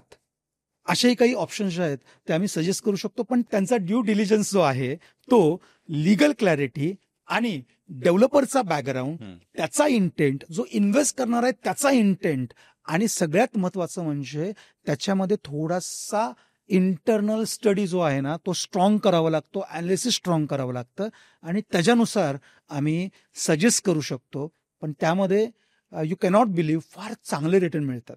पण काही गोष्टी ज्या आहेत ना, या आपण जेव्हा 1 to 1 बोलू तेव्हा आपण त्या जास्त, कारण प्रत्येक कस्टमरचा जो क्रायटेरिया तो वेगळा वेगळा आहे. पण असंही आपण करू शकतो. राईट. सो सुरुवातीला तुम्ही 3 टाईपच्या कॅटेगरीज बद्दल बोलला होता कस्टमर्सच्या. मला आता या दुसऱ्या कॅटेगरीच्या लोकांबद्दल बोलायचं आहे, जे लोक क्लिअर आहे की मला इन्व्हेस्ट करायचं आहे. आणि त्यालाच घेऊन माझे 2 प्रश्न आहेत, थोड्या वेगळ्या लेवलवर आहे. पहिला आहे की जर मी इन्व्हेस्ट करणार आहे तर माझ्यासाठी प्लॉटवर इन्व्हेस्ट करणं बरोबर आहे की फ्लॅटवर? आणि ते ऍप्लिकेबल आहे दोघांसाठी पण, जे कदाचित NRI कम्युनिटी असली किंवा जे लोक पुण्यात कदाचित राहत नाही आहे पण बाहेरून, जसं कोणी नागपूरमधलं आहे, कोणी मुंबईमधलं आहे, पण ज्याला इन्व्हेस्ट करायचं आहे, तर त्याला तुम्ही काय रेकमेंड करणार? हा माझा त्याचा प्रश्न आहे. आणि दुसरा म्हणजे जर कुठे करायचं आहे, जर माझ्याकडे एक साधारण, परत मी ब्रॅकेट देतोय तुम्हाला, 1.5-2 कोटीपर्यंत पैसे असतील इन्व्हेस्ट करायचे, तर मग तुम्ही काय मला सजेस्ट करणार, कुठे करू शकतो मी? ओके, याच्यामध्ये तुम्ही जर आउट ऑफ पुणे असाल किंवा NRI असाल तर त्यांच्यासाठी डेफिनेटली हे कन्फ्युजन असू शकतं की मला इन्व्हेस्ट करायचे प्लॉट का रेसिडेन्शियल याच्या. बरोबर. अगेन याच्यामध्ये ना त्यांचा इंटेंट पण महत्वाचा आहे. प्लॉटमध्ये डेफिनेटली तुम्ही इन्व्हेस्ट करू शकता. पहिली प्रायोरिटी ही मी लँडलाच देईन. काय, पण ती टायटल क्लिअर असली पाहिजे. दुसरं, आता जर तुम्ही बघितलं असाल, इलिगल कन्स्ट्रक्शनची जी मोहीम इकडे चालू आहे, लोकांनी 1-1.5 करोडचे सगळं बांधकामं केलेली आहेत आणि ते सगळे डिमॉलिश झाले. का? कारण ती टायटल क्लिअर नव्हती, त्यांच्या परमिशन्स नव्हत्या. असं पण ह्या गोष्टी, जसं मी जस्ट एक विचार करतोय, मी दुबईमध्ये बसलोय आणि टायटल क्लिअर आहे नाही आहे, मी इथे येऊन तर त्या गोष्टी बघू नाही शकत. मग त्या केसमध्ये मला माहिती कसं पडणार? कारण ग्राउंड रियालिटी तर काही वेगळी असते, बऱ्याचदा फसवणूक होते, आणि असं नाही की ते कोणापासून लपलंय. तर मग माझ्यासाठी मला चेक करायचंय की मी इथे खरं करायला पाहिजे की नाही, किंवा ही व्यक्ती किती ट्रस्टवर्दी आहे. बरेच आपल्याला रोज असे किस्से ऐकायला मिळतात. मग तशा वेळेला कसं चेक करणार? सर हे बघा, सगळ्यात पहिला पॉईंट म्हणजे काय, आता रेरामुळे भरपूर गोष्टी सोप्या झालेल्या आहेत. बरोबर. दुसरा, तुम्ही रेरामध्ये जर पूर्ण डिटेल त्याचा अभ्यास केला तर तुम्हाला भरपूर क्लॅरिटी त्यामध्ये मिळू शकते. दुसरा, तुम्ही तिकडे बसलेला आहात, तुम्हाला कुणीतरी इथे ट्रस्टवर्दी कन्सल्टंटची गरज असते. तुम्ही तिथे बसून डायरेक्टली जर निर्णय घेतला, तुमच्या दोघांमध्ये जर कोण दुवा नसेल तर ते हॅम्पर होऊ शकतं. कारण एनआरआयला सांगण्याच्या गोष्टी म्हणजे बघा, as a sales point of view एनआरआयला पिच करण्याचं माझं ट्रेनिंग वेगळं असतं. पण ऍज अ कन्सल्टंट मला हे मार्केट माहिती आहे, मला ग्राउंड रियालिटी माहिती आहे आणि त्याच्यानुसार मला फक्त तुम्हाला सर्व्हिस नाही द्यायची, मला तुम्हाला अशा लेवलला सर्व्हिस द्यायची आहे की बिकॉज ऑफ यू मला नंतर पुढचे ग्राहक माझे जे आहेत ना, तो माझा स्वार्थ आहे, ते मला मिळू शकतील. त्यामुळे ऍज अ कन्सल्टंट मला तुम्हाला बेस्ट सर्व्हिस द्यायची आहे. त्यामुळे याच्यामध्ये तुम्ही जर तो मधला दुवा जर स्ट्रॉंग ट्रस्टवर्दी जर तुम्ही ठेवला आणि त्याला ते नॉलेज असेल, तो प्रोफेशनल असेल, तर हे सगळे ड्यू डिलिजन्स जे आहेत ना ते तुम्हाला प्रॉपर सांगेल, तो अंडरस्टँड करून देईल, तो तुम्हाला क्लॅरिटी देईल आणि त्या क्लॅरिटी नंतर तो कंपॅरिझन पण देईल. त्या कंपॅरिझन नंतर then you have the choice की बाबा हे अशा कंपॅरिझन मध्ये मग कुठलं ठीक आहे. आणि मी फक्त तुम्हाला एक्झाम्पल सांगतोय आणि याच्यामध्ये सांगताना प्लॉट म्हणजे काय नुसता प्लॉट का नाही, तो जर एनए असेल तर त्याचं बाय डिफॉल्ट रेट जे हायर साईडला एकदम असतात.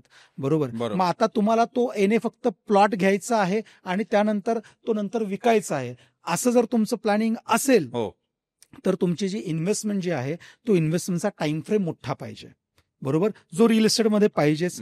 पण तिथं त्या प्लॉटवर तुम्हाला इन्कम 0 मिळणार आहे जोपर्यंत तो विकणार नाही. फक्त अप्रिसिएशन मात्र चांगलं मिळू शकतंय. पण ह्याच्या पॉइंट ऑफ व्ह्यू तुम्हाला जर असं असेल, मी एनआरआय आहे आणि मला आता इन्व्हेस्ट करायचे आहेत आणि मला रेंटल यील्ड पण पाहिजे आणि अप्रिसिएशन पाहिजे, असं जर असेल then second part is a residential flat. बरं. की ज्याच्यामध्ये तुम्हाला रेंटल यील्ड सुद्धा चांगलं मिळू शकतं. आणि तुम्ही सांगितलेलं नाहीये मला, पण मी सांगतो त्याच्या अगोदर, सेकंडच्या अगोदर, इफ मला प्युअर इन्व्हेस्टमेंट असेल then commercial is also very good option for him. Commercial आत्ताच्या कंडिशनला डेव्हलपर ऑल्सो फार म्हणजे स्मार्ट झालेले आहेत. सगळं कमर्शियल इनिशियल लेवलचं जे असतात ना ते तुमच्यापर्यंत कधी कधी पोचत पण नाही. एकदम स्टार्टिंग लेवल असते, इन्व्हेस्टरला हे केलं जातं आणि ते इन्व्हेस्टरला अशा लोकांनाच दिलं जातं की ज्यांच्याकडे प्रायर कल्पना असते आणि त्याच्यासाठी तुम्हाला कोणीतरी प्रोफेशनल कन्सल्टंटची गरज असते की जो मार्केटमध्ये तुम्हाला राईट इन्व्हेस्टमेंट जो आहे ना तो सांगू शकेल की सर आता इथे करा, इथे व्हॅल्यू जी आहे ते.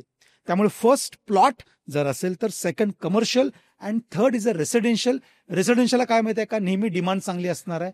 रेसिडेन्शियलला तुम्हाला अप्रिसिएशन, रेंटल यील्ड चांगलं मिळणार आहे आणि फ्युचरमध्ये कमर्शियलमध्ये तुम्ही राहायला जाऊ शकत नाही. बरोबर.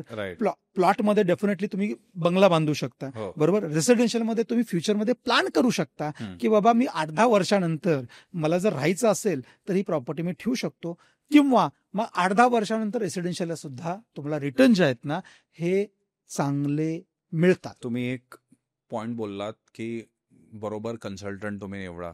मला एक हे याच्यावर तुम्ही बोलताना मला एक पिक्चर आठवला, खोसला का घोसला.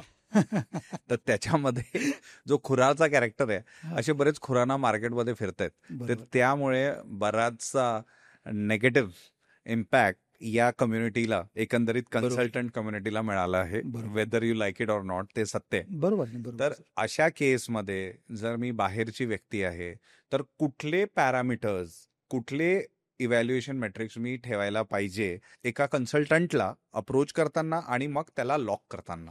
Very good sir. म्हणजे थँक्स हा क्वेश्चन तुम्ही विचारला, कारण भरपूर लोकांना कसं असतं माहितीये का सर, सगळे हे फक्त एका नजरेत सगळ्यांना बघतात, पण हाताची 5 बोटं सारखी आहेत का? नाही. पहिली गोष्ट. आता मी तुम्हाला जस्ट नॉर्मल वे मध्ये एक्झाम्पल देतो. समजा तुम्हाला तुमच्या पोटात दुखतंय आणि तुम्हाला डॉक्टरकडे जायचं आहे. पहिला प्रश्न माझा तुम्हाला असा आहे की तुम्ही तिथे मेडिकल समोर आहे, डॉक्टर काय करणार आहे, कन्सल्टेशन लिहून देणार आहे, त्या मेडिकल समोर तिथं तुम्हाला देणार आहे. बरोबर. आणि पोटात जास्त दुखा लागलंय, तुम्ही डायरेक्टली मेडिकल वाल्याकडे जाल, त्यालाकडे तर काय बाबा त्याला माहित असते, भाई मला पोटात दुखा लागले, असं आहे, ते गोळ्या दे, हे असं तुम्ही सांगाल का? दुसरा पॉइंट, तुम्ही पहिला डॉक्टरकडे जाल, त्याच्याकडनं कन्सल्टेशन घ्याल आणि मग सांगाल. कुठलं नॉर्मल वे मध्ये आपण करतो? जास्त डॉक्टरकडे जाणार. बरोबर. हा. आणि जर अजून सिरियस आजार असेल तर मग आपण अजून प्रोफेशनल डॉक्टरकडे जातो. बरोबर. बिलकुल. ओके. असं डायरेक्टली मेडिकल जात नाही, अरे बाबा मला कॅन्सर झालंय, मला ऑपरेशन करायचंय, बघ सांग मला ह्या गोळ्या द्या आणि मीच फाडतो आणि मीच करतो, नाही करत ना. बरोबर. दुसरं, आता तुम्हाला अजून सिरियस जर असेल इश्यू कुठला तरी, एक नवखा डॉक्टर आहे की ज्याला 1 वर्षाचा किंवा अनुभव आहे, आणि दुसरा जो आहे तो 10-12 वर्षाचा त्यामध्ये स्पेशलाइज डॉक्टर आहे, आणि तुम्हाला तो सिरियस तुमच्या इश्यूजवर कन्सल्टेशन पाहिजे आहे. त्या नवख्या डॉक्टरकडे जाल का प्रोफेशनल तो 10-12 वर्षापूर्वीचा डॉक्टर ज्याकडे जाल? प्रोफेशनल 10-12 वर्ष ज्याच्याकडे दांडगा अनुभव आहे.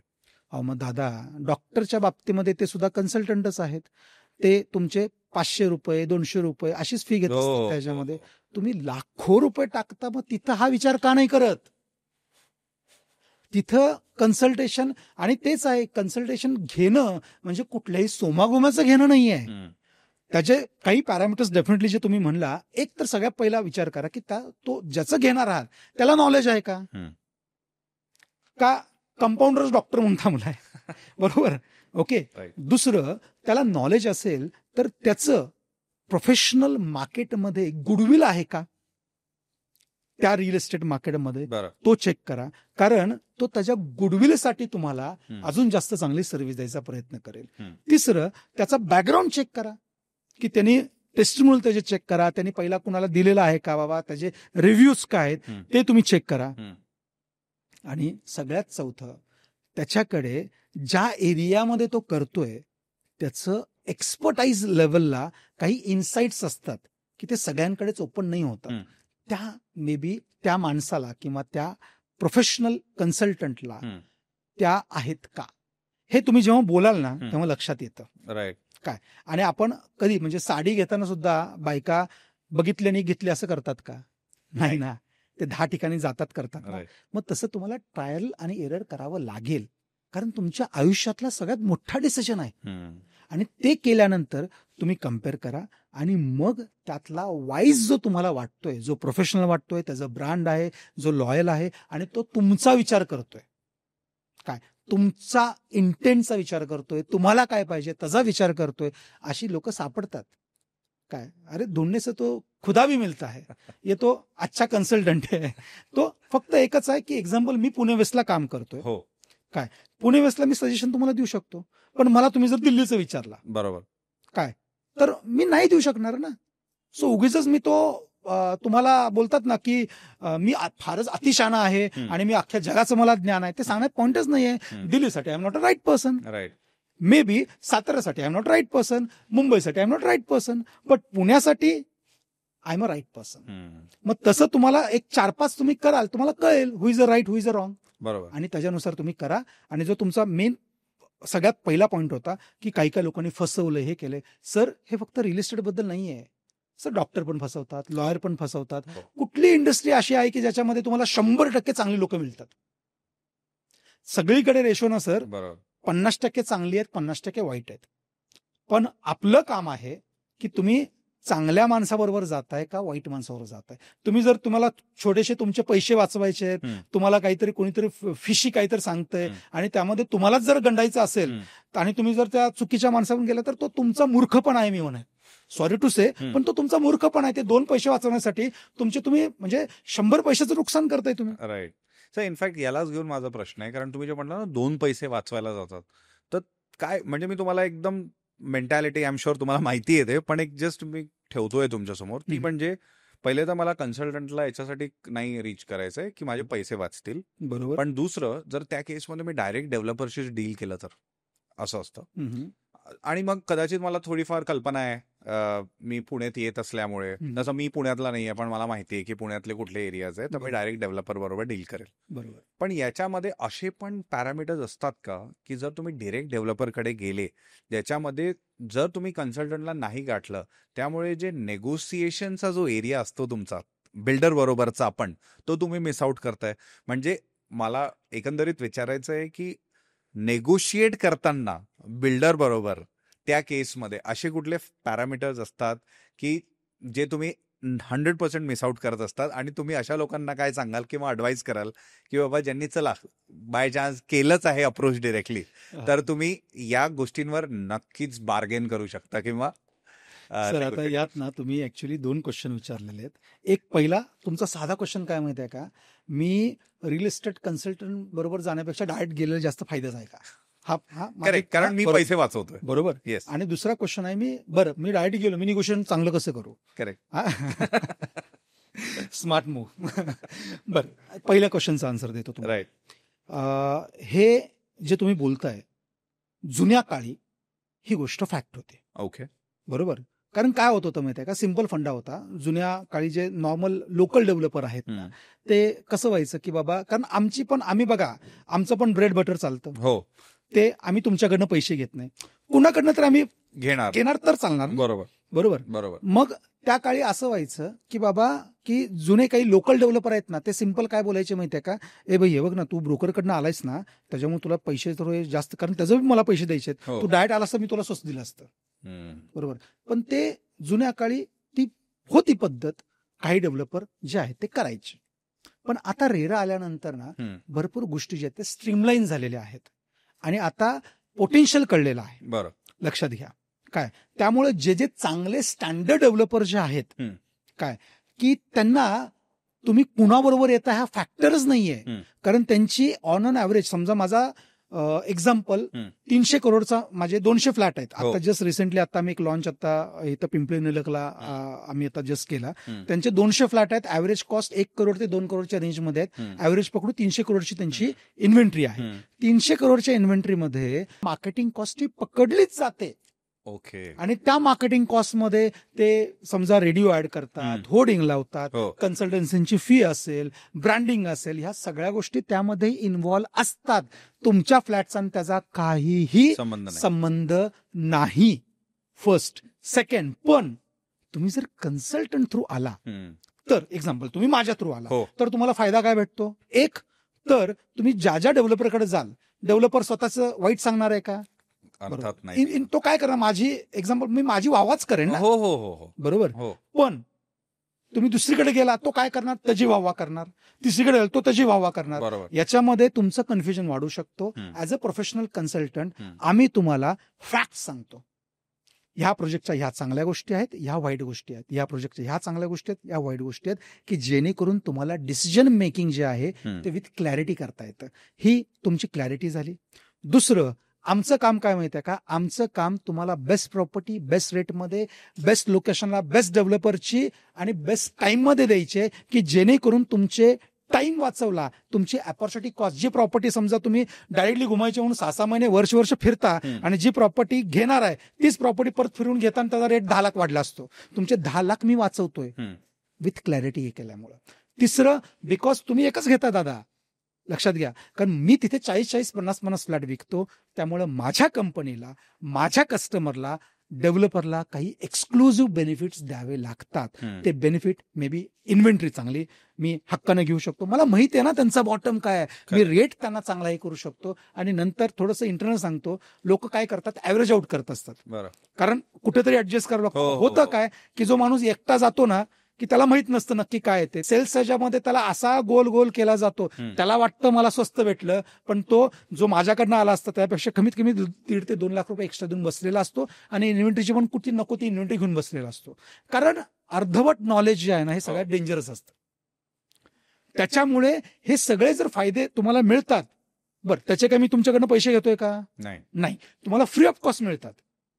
तर मग डिसिजन तुम्ही कुठला घेणं योग्य आहे, हा प्रत्येकाने विचार करायचा आहे. विचार काय माहिती आहे का, मला किती चांगलं मिळतंय, काही लोकांचा हा इंटेंट नसतो, बाबा दुसरा किती कमवतोय हा असतो. पण मी म्हणतो तो तुमचा मॅटरच नाहीये, तुमच्या खिशातला 1 रुपया जाणार नाहीये. उलट मी तुमचं सगळी गोष्ट वाचवून द्यायला लागलोय. मी तुमची अपॉर्च्युनिटी कॉस्ट वाचवतोय, मी तुमचा टाइम वाचवतो, मी तुम्हाला इन्व्हेंटरी चॉईस देतो, मी तुम्हाला सगळ्यात चांगलं म्हणजे पोझिशन पर्यंत. काही जरी अडकलं, काही जरी झालं ना, वी आर द पर्सन की तुमच्या बरोबर थांबणार आहोत तिथे आम्ही. काय सर, ह्या ज्या फॅक्टर्स बोललात ना तुम्ही, हे क्वांटिफाय नाही करू शकत ना आपण. एक्झॅक्टली. तर त्यामुळे ते व्हॅल्यू मध्ये ते. सर माझं मी तुम्हाला एक एक्झाम्पल सांगतो. माझे क्लायंट होते, फार सुंदर म्हणजे बोलतात ना हे होते, त्यांना त्यांची रिक्वायरमेंट होती 2 BHK ची. काय, आणि सगळं अंडरस्टँड केल्यानंतर मी त्यांना सजेशन केलं की दादा तुझी रिक्वायरमेंट 2 BHK ची आहे असं तुला वाटतंय, पण ऍक्च्युली तुझी रिक्वायरमेंट 3 BHK ची आहे. ते त्यांनाही माहित नव्हतं. ओके. ओके. सो आम्ही ते कम्पॅरिझन केलं, सगळं केलं, ते लोकेशनचं पॅरामीटर सगळं अंडरस्टँड करून सगळं करून त्यांना मी प्रॉपर्टी दिली एका ठिकाणी. नाव ही इज व्हेरी हॅपी. ते म्हणतात सर जर त्यावेळी तुम्ही मला थोडं पुश केला नसता माझी प्रॉपर्टी सर 3 BHK झाली नसती. आणि आत्ताच्या रेटला हार्डली मी म्हणेन की 1-1.5 वर्ष झालं असेल, आत्ताच्या रेटला जी प्रॉपर्टी 3 BHK आत्ता तिथं करंट रेट चालू आहे, कमीत कमी त्या रेटला ज्यांना दिली आणि आत्ताच्या रेटमध्ये ना सर 17 ते 18 लाखाचा फरक आहे. आणि सांगा 1 ते 1.5 वर्षामध्ये 17-18 लाख रुपये आपण सेव्हिंग करू शकतो का? हो, नाही म्हणजे सेव्हिंग बोलतोय मी. बिलकुल सेव्हिंग तर बरोबर. हो. आणि जरी केला, मी म्हणतो तुम्ही बिल्डरच्या डोक्यावर कशाला देता फुकटात ना. ते 17-18 लाख तुम्ही तुमचं लोन कमी करा. राईट. पण right time, right decision with right people. जर तो राईट माणूस असेल तर तो तुम्हाला प्रॉपर करू शकेल. नाहीतर मग ते डॉक्टरचं सोंग घेऊन बनाव डॉक्टर पण आहेत मार्केटमध्ये. बरं, जर तुम्ही त्यांच्याकडे जात असाल तर मी म्हणेन की तुम्हाला फिल्टरेशन करणं जमलं पाहिजे. तुम्हाला योग्य माणसाकडे जाण्यासाठी ज्या आहेत ना, काही गोष्टी ज्या आहेत ना त्या अंडरस्टँड करता आल्या पाहिजेत. सो याच एक्झाम्पलला घेऊन मला तुम्हाला पुढचा प्रश्न विचारायचा. तुम्ही बोलला 2 BHK घ्यायचा होता, 3 BHK त्यांनी मग इव्हेंच्युअली घेतला तुम्ही त्यांच्याशी बोलण्या झाल्यानंतर. एक्झॅक्टली मिसअलाइनमेंट कुठे होते? म्हणजे असं की जर मी बाहेर आहे, मला जर 2 BHK समजून घ्या मला 1 करोडमध्ये मिळतोय आणि तुम्ही म्हणता अरे 3 BHK घे ना, हा घे 1 करोडमध्ये, तर मी तर 3 BHK घेणारच. मी त्याबद्दल प्राइस पॉइंट बद्दल नाही बोलत आहे, कारण मी घेणारच. सेम मध्ये तुम्ही ऑफर करताय मला. पण जेव्हा तुम्ही म्हणताय की त्यांना वाटत होतं की त्यांना 2 BHK हवंय, पण त्यांची ऍक्च्युअली क्रायटेरिया 3 BHK म्हणजे त्यांची रिक्वायरमेंट 3 ची होती, म्हणजे एक्झॅक्टली हा मिसअलाइनमेंट होता कुठे प्राइसच्या व्यतिरिक्त? नाही, कसं आहे सर, रिअल इस्टेटमध्ये जेव्हा आपण इन्व्हेस्ट करतो किंवा फ्लॅट घेतो, आपल्याला वाटतं प्राइस इज अ सगळ्यात मोठा मॅटर आहे, सगळ्यात महत्वाचा फॅक्टर आहे. पण तसं नाहीये. Price is a important thing, पण not the only thing. But not the only thing. आणि होतं काय, लक्षात घ्या, माझं एक कन्सेप्ट आहे, त्याला मी बोलतो BPL. ओके. जुनी कंपनी होती BPL. हो. बाटली, पत्रा, लोखंड, आपण लहानपणी बोलायचो ते नाही. काय BPL मध्ये काय सिंपल फंडा आहे. बिल्डर प्रोफाईल काय आहे, तुम्हाला पोझिशन स्टेटस काय पाहिजे आणि लोकेशनचा प्रेफरन्स काय आहे, या 3 गोष्टी तुमच्या क्लॅरिटी असतील ना, तर मग ते आपल्याला अलाइन करावं लागतं तुमच्या बजेट रेंजशी. बरोबर, ते महत्वाचं आहे. आणि ह्या तिघांमध्ये तुम्हाला हे इम्पॉर्टंट आहे की तुमचा बिल्डर प्रोफाईल हायेस्ट प्रायोरिटी आहे, पोझिशन हायेस्ट प्रायोरिटी आहे का, लोकेशन हायेस्ट प्रायोरिटी आहे. आणि त्या प्रायोरिटी चेंज झाल्या, डिसिजन चेंज होतात. आणि लोकांना ते समजत नाही. कारण सर म्हणजे कसं आहे, म्हणजे जो एक प्रॉपर्टी घेतो त्याच्यासाठी त्याच्या आयुष्यातली मे बी ती पहिली प्रॉपर्टी आहे, आणि ती प्रॉपर्टी अशी आहे की त्याच्या आयुष्यातला तो सगळ्यात मोठा निर्णय आहे. आणि जेवढा मोठा निर्णय तेवढं कन्फ्युजन जास्त, त्यामुळे तो चुकीचा नाहीच आहे. त्या जागी मी जरी असतो, मी सुद्धा त्यावेळी तेच केलं असतं. इम्पॉर्टंट काय आहे, ऍज अ प्रोफेशनल कन्सल्टंट माझा 15 वर्षाचा अनुभव आहे सर. मी आतापर्यंत जवळजवळ 2200 ते 2300 लोकांना मी घरं दिलेली आहेत. त्याच्या पट्टीमध्ये लोकांना मी भेटलेलो आहे.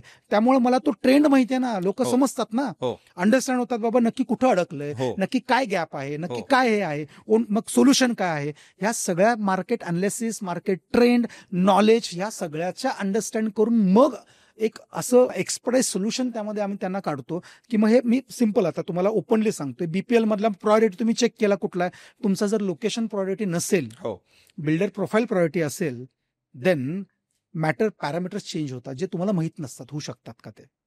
पोझिशन पॅरामीटर नसेल तर पॅरामीटर चेंज होतात. बरोबर. मग त्याच्यानुसार वी कॅन प्रोव्हाइड सोल्युशन. म्हणजे काय की जसं म्हणलं मला 1 करोडमध्ये 2 BHK भेटतं, 3 करोडमध्ये 3 BHK पण 1 करोडमध्ये भेटलं, पण तसं प्रॅक्टिकली भेटतं का? समजा मला वाकडमध्ये मला 2 BHK 1 करोडला मिळतोय, बरं वाकडमध्ये 3 BHK 1 करोड मिळू शकतो का? पॉसिबिलिटी कमी आहे. तुम्हाला मग काय करायला लागेल माहिती आहे का, जो बिल्डर प्रोफाईल म्हणला मी, एक 4 प्रकारचे डेव्हलपर युनिव्हर्सल आहेत, ABCD. ए म्हणजे एकदम मोठा, काय ज्याचं मल्टी सिटीमध्ये काम चालतं, 12 एकर 15 एकर 20 एकर अशा रेंजमध्ये त्यांचं काम चालू असतं. बी पुण्यातल्या पुण्यात काम चालू आहे पण चांगलं नाव आहे. सी त्याच्यापेक्षा छोटा, बी पेक्षा छोटा, आणि डी म्हणजे एकदम छोटा. प्रत्येक कॅटेगरीनुसार रेट वेगळे पडतात, भले लोकेशन सेम आहे. पण इम्पॉर्टंट काय, तुम्हाला कुठली कॅटेगरी पाहिजे त्याच्यानुसार तिथं प्राइस रेंज चेंज होती, त्याच्यानुसार पॅरामीटर चेंज होतात. हे सगळं परम्युटेशन कॉम्बिनेशन अंडरस्टँड करावं लागतं आणि मग त्याच्यानुसार त्यांना योग्य सजेशन द्यावं लागतं. सर, रिअल इस्टेट कन्सल्टन्सी हा काय, म्हणजे लोकांना वाटतं बाहेरून हे काय बहुत इझी आहे. सर नाही, पूर्ण आयुष्याची 15 ते 16 वर्ष आम्ही त्यामध्ये इन्व्हेस्ट केलेली आहे.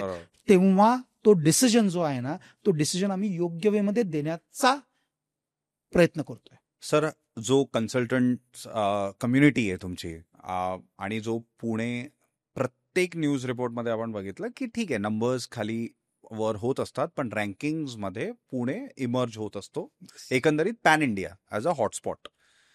या मार्केटला कन्सल्टन्सीच्या दृष्टिकोनातनं पुढच्या येत्या वर्षांमध्ये तुम्ही कसं बघता आणि what is the potential like?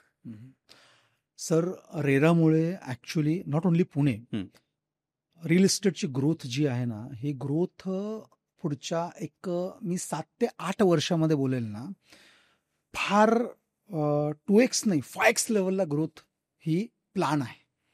त्यामुळे जिथं ग्रोथ एवढा फास्ट आहे तिथे कन्सल्टंटची गरज असणारच आहे. त्यामुळं हे करिअर म्हणून बघायला झालं तर हे फार लुक्रेटिव्ह आहे.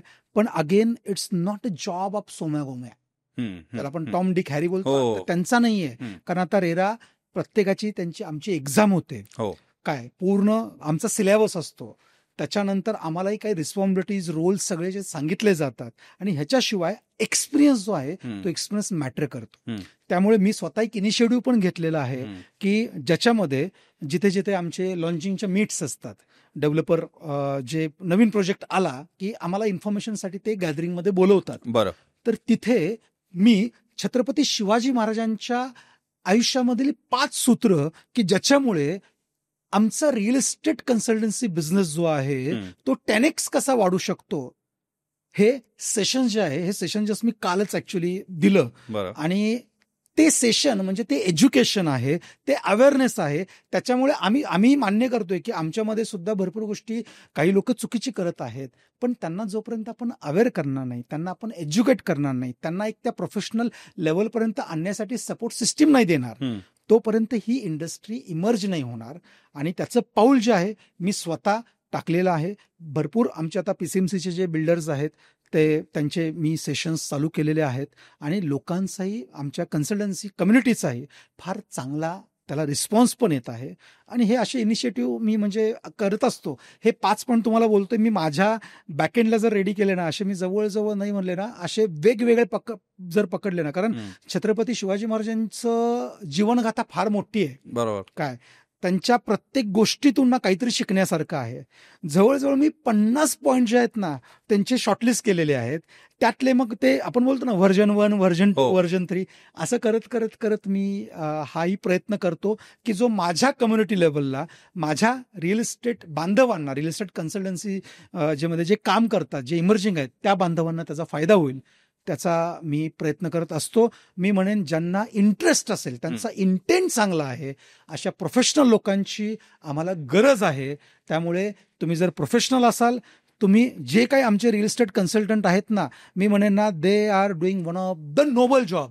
कारण की आयुष्यातला लोकांच्या सगळ्यात मोठा निर्णय म्हणजे तो प्यून असेल किंवा CEO असेल, पहिलं घर म्हणजे त्याच्या आयुष्यातला सगळ्यात मोठा निर्णय असतो, तो घेण्यासाठी आम्ही लोकांना मदत करतो.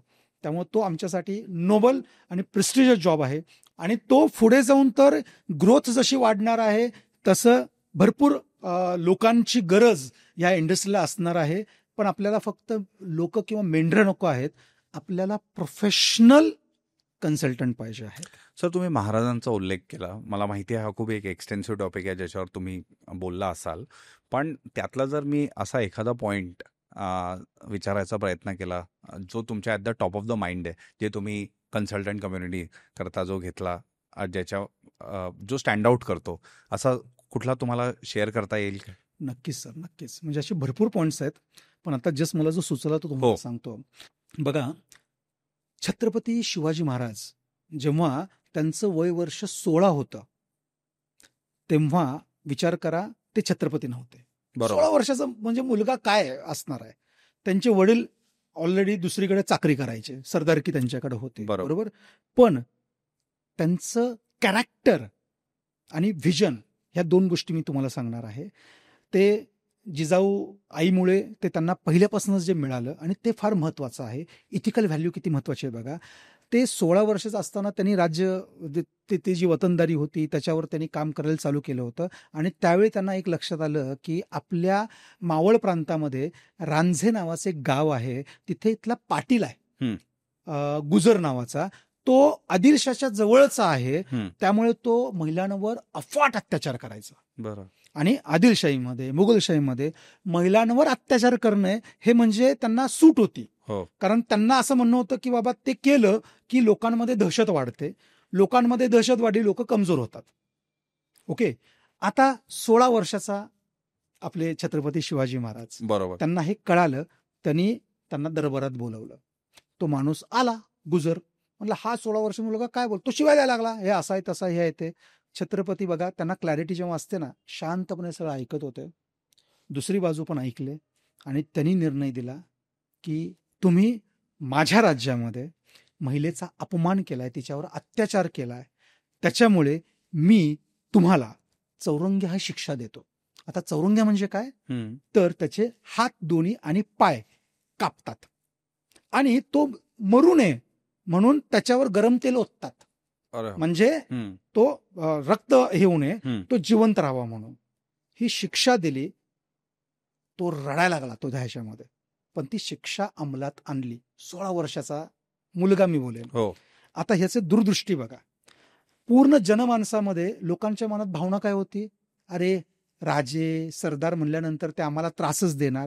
ह्या एका गोष्टीमुळे सगळ्या जनमानसामध्ये शिवाजी महाराजांनी 16 वर्षी त्यांचा ब्रँड डेव्हलप केला की मी तुमची काळजी करतोय. हे फार महत्वाचं आहे. 16 वर्ष. दुसरं, त्यांचं व्हिजन लक्षात घ्या की ही एक गोष्ट त्यांनी केल्यामुळे अख्ख्या त्या पूर्ण एरियामध्ये एक दहशत बसली. जर मी कुणी असं काही केलं तर हा तर आदिलशाचा जवळचा असून त्याचं हे म्हणजे छत्रपती शिवाजी महाराजांनी केलं तर माझी काय दानत राहील.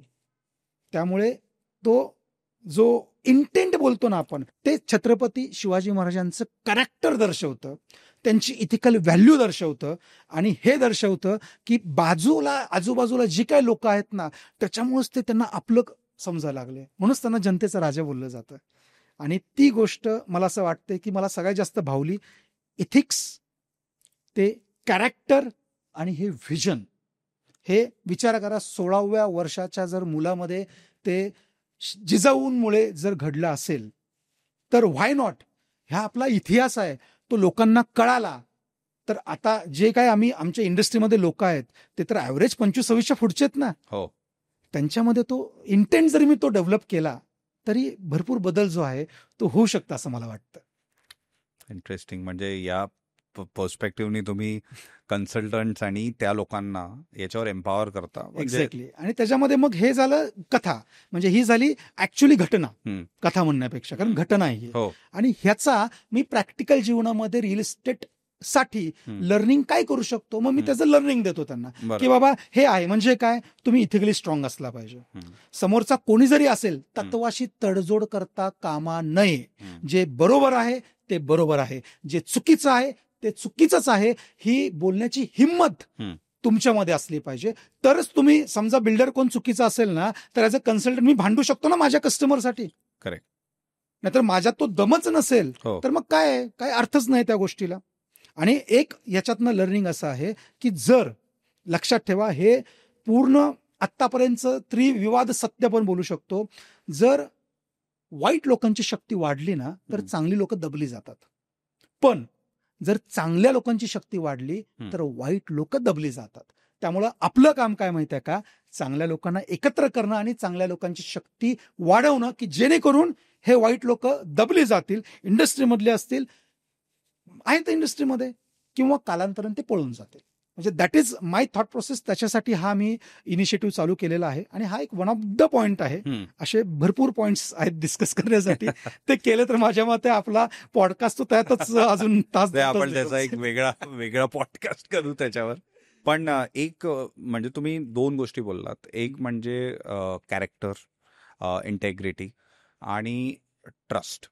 ह्या गोष्टींवरच माझा पुढचा प्रश्न आहे तुम्हाला. आणि एक खूप मेजर क्रिटिसिझम जे कन्सल्टंट्स ॲज अ कम्युनिटी यांच्याकडे होते ते म्हणजे सिलेक्टिव्ह टॉपिक्सवर यांचा आउटरीच दिसतो. सिलेक्टिव्ह टॉपिकवर हे लोक आपले मत मांडत असतात. सिलेक्टिव्ह टॉपिक्सवर यांची प्रोफायलिंग होत असते. म्हणजे मी त्याला थोडं एलॅबरेट करतो, याला मला पुढे न्यायचं आहे. कारण सो बेसिकली असं आहे की ठीक आहे, मी कन्सल्टंट आहे, मी रिअल इस्टेट सेक्टरमध्ये वावरतो, त्यामुळे मी त्या टॉपिक्सवर बोलणार ज्या टॉपिक्स माझ्या सेक्टरला, माझ्या कन्व्हिनियन्सला शोभतात, ज्याच्यामुळे माझी प्रोफायलिंग चांगली होईल. म्हणजे आजच्या डेटमध्ये कोणते पण कन्सल्टंट्स घ्या तुम्ही, स्मॉल स्केलपासून मोठ्या स्केलपर्यंत, प्रत्येकांचे स्वतःचे सोशल मीडिया प्रोफाईल्स असतात आणि प्रत्येक जण आपापलं PR करायचं बघत असतो. हे सगळं करत असताना जेव्हा बर्निंग इश्यूज येतात त्याच्यावर मात्र कोणी स्टँड घेताना दिसत नाही त्याच्यात. कारण त्याच्यामध्ये जर आपण गेलो तर बाबा आपण अडकू, असं एकंदरीत असतं. तर म्हणून मला जो बाहेरून दिसतो, जो ट्रस्ट डेफिसिट आहे, त्यातला हा एक मोठा फॅक्टर आहे, ज्याच्यामध्ये लोक कुठला पण कन्सल्टंट का होईना एकदा त्याच्यापर्यंत रिच आउट करायच्या आधी हे बघतात की आता is this person the right voice ज्याच्यापर्यंत आपण जातोय. या सगळ्या मोठ्या क्रिटिसिझमला तुम्ही कसं बघता? सर, काही अंशी तुमचं म्हणणं ॲज अ कम्युनिटी लेवलला मी म्हणेन बरोबर आहे. बरं. पण ॲज अ इंडिव्हिज्युअली मी रिअल्टर सागर लेंडवे जर म्हणून तुम्ही मला विचाराल तर तुमचं म्हणणं चुकीचं आहे. का? माझ्यासाठी सांगतोय मी. कारण मी पहिल्यापासूनच माझे मेंटर आहेत स्नेह देसाई सर, त्यांनी आम्हाला शिकवलं आहे की ट्रीट बिझनेस लाईक अ सेवा. म्हणजे बिझनेस तुम्ही सेवा म्हणून बघा, तुमचा पर्स्पेक्टिव्ह चेंज होईल. आणि माझ्या मी टीम मेंबर्सला पण मी हेच सांगतो, तुम्ही फक्त विकायचं आहे नाही, तुम्ही सेवा करताय. तुम्ही लोकांना घर देताय ना, ही तुमची सगळ्यात मोठी सेवा आहे त्यांच्यासाठी. कारण तुम्ही जर योग्य पद्धतीनं, योग्य क्लॅरिटीनं त्यांना दिलं नाही ना, तर मे बी कोणीतरी चुकीचा माणूस त्यांना गंडवून जाईल. काय? त्यामुळे तुम्ही जी सेवा, त्यामुळे त्या भावनेनं जर तुम्ही केला तर ॲक्च्युली माझ्या टीमचा किंवा माझा सुद्धा ना तो एक पर्स्पेक्टिव्ह चेंज होतो. First. Second, because I feel business ही माझी सेवा आहे. मी फक्त बिझनेस पैसा कमवण्यासाठी करत नाही. माझं यूट्यूब चॅनलवर, भले माझे यूट्यूबला जवळजवळ 1.25 सबस्क्रायबर आहेत आपले, काय, पण माझं एक सेपरेट सिरीज चालू आहे लॉजिकल बडबड. ही मी डेडिकेटेडली सोशल इश्यूजसाठी, सोशल प्रॉब्लेमसाठी डेडिकेटेडली केलेली आहे. इव्हन तुम्ही सुद्धा ती बघू शकता. नॉट ओन्ली यूट्यूब, इंस्टाग्राम, बाकी सगळ्या ह्याच्यावरती पण आहे. आणि त्याच्यावर मी पहिल्यापासून जे सोशल इश्यूज मला वाटतात की जे गरजेचं आहेत, आम्ही खड्ड्यांचा इश्यू जो आहे तो इश्यू PCMC मध्ये जे इश्यूज आहेत त्याच्यावर आम्ही भाष्य केले, त्याच्यावर आम्ही व्हिडिओ काढलेत. आणि बाय गॉड ग्रेस मी म्हणेन, ज्या खड्ड्यावर व्हिडिओ काढलेले आहेत प्रशासनाने पण तेवढीच दखल घेतली आहे आणि ते खड्डे मोजवण्याचं काम केलेलं आहे. काय होतं कधी कधी की त्या प्रशासनापर्यंत त्या वेमध्ये पोचत नाही. बरं. त्यामुळे ते पोचवायचं मी एक माध्यम होतं, ते केलंय. त्याच्यानंतर ट्रॅफिकचा इश्यू असेल त्याच्यावर आम्ही भाष्य केले, त्याच्यावर माझे व्हिडिओ तुम्ही बघू शकता. स्पीड ब्रेकरचे इश्यूज असतील, लोकांचे त्यामुळे ऍक्सिडेंट होतं त्याच्यावर आम्ही भाष्य केलेलं आहे. सगळ्यात मोठा PCMC मधला पुनावळ्याचा डम्पिंग यार्ड आहे, तो इश्यू सुद्धा आम्ही आमच्या लॉजिकल बडबड या सिरीज थ्रू म्हणजे फार मोठ्या लेवलला आम्ही नेला होता. आणि जवळजवळ आम्ही सगळ्यांनी मिळून, म्हणजे तिथले रहिवाशी असतील, बाकी सगळे आमचे जे मदतनीस आहेत, व्हॉलंटियर्स आहेत, आम्ही सगळ्यांनी 5,000 लोकांची बाईक रॅली त्याच्या अगेन्स्ट काढलेली होती. आणि सरकारने तो अश्विनीताईंच्या मदतीने मान्य करून, माझे आमदार अश्विनीताई जगताप मान्य करून ना तो डम्पिंग यार्ड रद्द केला. त्याच्याशिवाय आम्ही नुसतं त्याच्यावर थांबलो नाही. आम्ही जो आपला पुनावळ्याचा फॉरेस्ट आहे, त्या फॉरेस्टचं अजून आपण काय चांगलं करू शकतो, आम्ही तिथे वृक्षारोपण जे आहे हे मागच्या वर्षी आपण केलं. अजून अशा भरपूर गोष्टी ज्या आहेत ना, ह्या गोष्टीतनं लक्षात ठेवा, पैसाही सर्वस्व नाही आहे. मी आत्ता किती जगणार आहे, अजून मे बी 40-50 वर्ष, आत्ता 40ला आलेलो आहे. काय, आपली ऑलरेडी स्पॅम कमी आहे. पण ते असं नाही की बाबा हा आला, पैसे कमवून गेला. आयुष्यभर त्या माझ्या कम्युनिटीमध्ये कुणीतरी हे नाव असं काढलं पाहिजे ना की तो माझा USP असेल की सागर, रिअल्टर सागर लेंडवे फक्त बिझनेस नाहीत करायचे, बिझनेस बरोबर he is one of the best social worker असो. आणि ते नाव मला जास्त वाटतं, जवळचं वाटतं, आणि त्यामुळे मी करतोय. आणि बाकी सगळ्यांच्या बाबतीत आय डोंट नो, मी भाष्य नाही करू शकत, पण माझ्या बाबतीत हे कुणी बोलू शकत नाही. कारण जेवढं मी बिझनेस पण मी सेवा म्हणूनच बघतोय, तेवढंच सोशल वर्क सुद्धा माझ्यासाठी मला असं वाटतंय तेवढंच महत्वाचं आहे. सागर सर, मला असं वाटतं तुम्ही खूप एक्सटेन्सिव्हली या टॉपिकवर बोललात आणि मला असं वाटतं आपण ज्या लेवलवर डिस्कशन केलं आहे आज, मला असं वाटतं जे आपली ऑडियन्स आहे जी बघते त्यांना एक वेगळ्याच लेवलवर ते आज एम्पॉवर झाले असतील. I have no doubt about that. आणि सगळ्यात इम्पॉर्टंटली तुम्ही फक्त बिझनेस साईडवर न बोलता तुम्ही एक एथिकल साईड पण मांडायचा प्रयत्न केला. मला असं वाटतं जे खूप इम्पॉर्टंट आहे, कारण ही साईड बरीच डिफेम आहे स्पेशली या सेक्टरला घेऊन. Sir, thank you so much from behalf of the entire team आणि I just hope you had a great time. Thank you. Thank you very much. एक लास्ट मी एक व्ह्युअरसाठी सांगेन की नक्कीच तुम्ही पॉडकास्ट तर सगळे बघतीलच असा माझा म्हणजे माझी रिक्वेस्ट आहे. कारण आमचा पॉईंट ऑफ व्ह्यू पण ह्या पॉडकास्टमधून म्हणजे लोक समजून घेतील काय. आणि मी एक इंटरनॅशनल बेस्टसेलर बुकचा मी को-ऑथर सुद्धा आहे. नक्कीच तुमचे व्ह्युअर्स खाली कमेंट करतीलच मला अंदाज आहे, पण त्यातल्या ज्या चांगल्या वन ऑफ द बेस्ट अशा 5 कमेंट असतील त्यांना मी माझं international bestseller book ultimate secret to wealth हे I would like to gift to them. म्हणजे तो एक माझ्यातर्फे एक छोटीशी भेट आपल्या व्ह्युअर्ससाठी असेल. बाकी तुम्ही मला बोलवलात, अतिशय छान वेळ, म्हणजे आपण गप्पा अतिशय सुंदर झाल्या, मलाही म्हणजे मजा आली. धन्यवाद. धन्यवाद. Thank you sir. थँक्यू. कसा वाटला आजचा एपिसोड तुम्हाला? बरेचसे प्रश्न सागर सरांनी रिव्हील केले की नाही? जरी असले काही प्रश्न असले, याच्या पलीकडे जाऊन तुम्ही सागर सरांबरोबर डिरेक्ट संपर्क साधू शकता. सरळ डिटेल्स आम्ही डिस्क्रिप्शन बॉक्समध्ये शेअर केले आहेत आणि तुमचे फीडबॅक आमच्यासाठी खूप खूप खूप इम्पॉर्टंट आहे. आणि त्याचबरोबर एपिसोड जर आवडला असेल तर जास्तीत जास्त लोकांबरोबर प्लीज प्लीज प्लीज शेअर करा. चॅनल सबस्क्राईब करायला प्लीज विसरू नका. अशाच एका एपिसोडसह पुढच्या आठवड्यात पुन्हा एकदा भेटू. तोपर्यंत stay tuned only on desi pod.